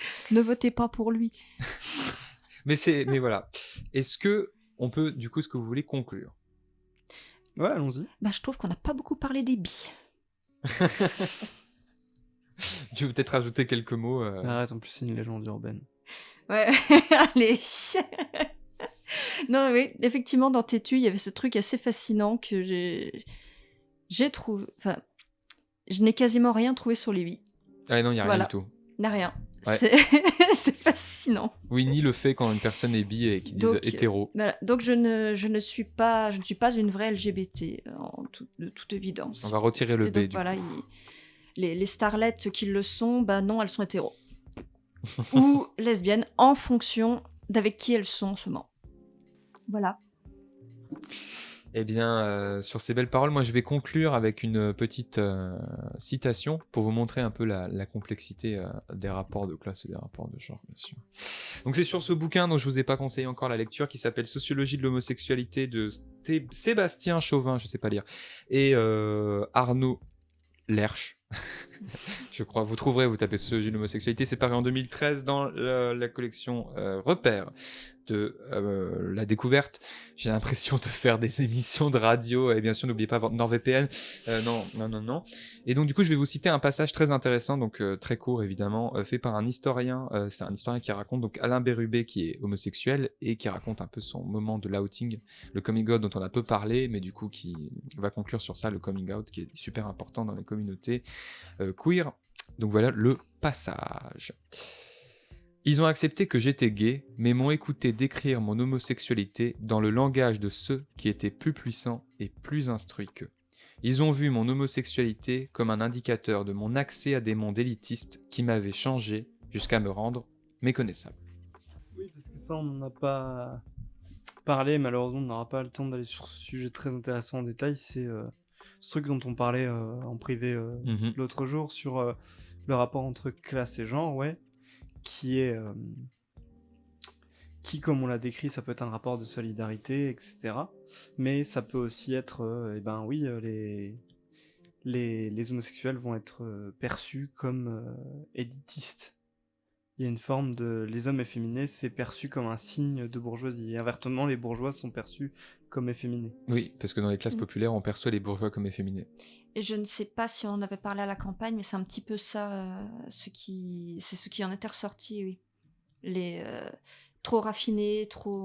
Exactement. Mais ce qui est trop discret. Ce qui est vrai, en fait, que les bourgeois sont efféminés d'après les codes des prolétaires. C'est vrai dans le sens où... Les prolétaires vendent leur force de travail au sens strict. Dans le sens où, et ça, moi je l'ai découvert dans le bouquin de Denis Colombi sur Où va l'argent des riches, les prolétaires, donc hommes ou femmes, ont tendance à surinvestir et surjouer leur rôle de genre parce que les jobs les plus bas du marché du travail, bah moi j'en suis un exemple concret, je fais un travail physique, je fais un travail de bonhomme, je porte des lourdes charges sur mon vélo dans le froid, je fais un travail de bonhomme avec des grosses baloches. J'ai aussi fait un travail de bonne femme quand j'étais caissier, mais toi, Audreyne, les tafs que t'as fait, c'était caissière dans la bijouterie, caissière dans la déco d'intérieur. Sourire, sois belle. Être gentille, être aimable. Être élégante. Ah oui. J'ai dit, voilà l'argent des riches. Ah oui, seulement. Vous vous rendez On pas sait compte. où il va. Caïman. Voilà. Moi, je suis fier de comment j'ai tenu ce podcast parce qu'à cette heure-ci, avec les médocs, mon cerveau est confit. Mais Mais donc, ouais. T'as mieux parlé de moi de sexisme, hein. Du les- patriarcat. Mais donc, ouais, les jobs que tu trouves les jobs d'entrée de gamme, quoi, les jobs au SMIC, bon, bah, pour les mecs, ça va être vigile, manutentionnaire, BTP. Pour les femmes, ça va être hôtesse, caissière, S'occuper des enfants. le care. Mm. Donc, en fait, leur identité de genre, c'est un argument sur le marché du travail. Donc, souvent, ils la surinvestissent. Exactement. Alors que les bourgeois, ils s'en foutent, et surtout, leur virilité s'exprime pas pareil, de manière moins caricaturale. Donc finalement, ne faudrait-il pas reprendre les moyens de production? Ah putain, je suis content, c'est vraiment notre conclusion à chaque fois. Non, moi je pense qu'il vaut mieux faire de la déconstruction Ok, donc et d'éducation. on a la team déconstruction, la team moyens de production, reprendre. Et une fois de plus, dernier truc, c'est que moi, je ne laisserai pas dire, personne l'a dit, hein, mais que c'est parce que ce qu'on décide de dire, c'est pas du tout que les prolos sont homophobes, hein, naturellement, ou qu'ils le sont plus. C'est beaucoup plus compliqué que ça. Les bourgeois aussi, ils sont virilistes et homophobes, ils le sont juste d'une manière qui est complètement différente et beaucoup plus sournoise. Et c'est ce dont on parlait tout à l'heure avant le podcast, ou peut-être hier soir en live, je sais plus, que en fait, historiquement, l'homophobie c'est plutôt une idéologie bourgeoise Oui. qui a été imposée au prolétariat, qui était à la base plus tolérant en Oui. termes de mœurs. Absolument. Et d'ailleurs, l'homosexualité n'existait pas en tant que telle, il n'y avait que des pratiques. Oui, on a essentialisé après. Oui, on a fait de l'essentialisme. Mais qui rejoint, et ça on en parlera peut-être dans un autre podcast, toutes les thématiques de l'homogamie sociale, mais également de la famille nucléaire. Parce que en gros, c'est les... Ce podcast qui a 40 000 conclusions. Je suis fatigué. Et la 5e conclusion de ce podcast, s'il vous plaît. Qui veut savoir quel médicament il prend, franchement? Faites vos jeux. Les sondages sont ouverts à partir de la diffusion de ce Parce podcast. qu'en gros, les bourgeois, donc, ils font des gamins pour que quelqu'un hérite de leur capital. C'est pour ça qu'ils sont aussi à cheval sur la famille nucléaire, le Éviter mariage, la etc., dispersion de capital. historiquement. Et dans ce cadre-là, le rejet de l'homophobie il fait sens parce que comment on fait si les héritiers du capital, ou le seul héritier du capital, il est avec un garçon, qu'il n'y a pas d'enfant biologique, c'est la catastrophe. Donc, dans ce contexte, l'homophobie naît de circonstances et d'intérêts matériels. Donc la bourgeoisie ennemie des homosexuels. Je crois qu'on peut conclure sur ces belles phrases. Hein. 6e conclusion. Alors oui, non, j'ai connu. J'ai acheté une chaise avec Ikea, elle était vraiment très bien. Bon, je laisse conclure Edouard, toujours les mots de la fin. Eh Petite bien, conclusion. vous pouvez retrouver Prochaine à gauche sur Facebook, Twitter, SoundCloud. On a Facebook, nous? Et bien évidemment, ouais, on met rien dessus. Pour Et- les boomers, pour ceux qui nous Ouais, suivent voilà. et qui ont plus de 60 ans. Pour les mères de plus de 50 ans qui font des mèmes avec les mignons sur Facebook, là, venez poster les mêmes mignons dans les commentaires, Voir, point. dans les commentaires de nos podcasts. Et évidemment sur YouTube. On espère que vous avez apprécié ce podcast, qu'il n'est pas trop parti dans tous les sens. On verra à la réécoute si c'est écoutable. Eh bien, bonne journée. Mes salutations les plus cordiales. Et à la prochaine. À la prochaine. Comment faire autrement? The best solution is to devolve power down to people. Bon, vous savez, le diplôme, ça sert simplement à constituer une espèce de valeur marchande du savoir. La violence des riches, c'est ça. C'est que le déficit public, il n'existerait pas s'ils payaient leurs impôts. Ce que je crois, c'est qu'il n'y a plus... C'est pour ça que la social-démocratie sombre, coule à pic, avec tout son appareil.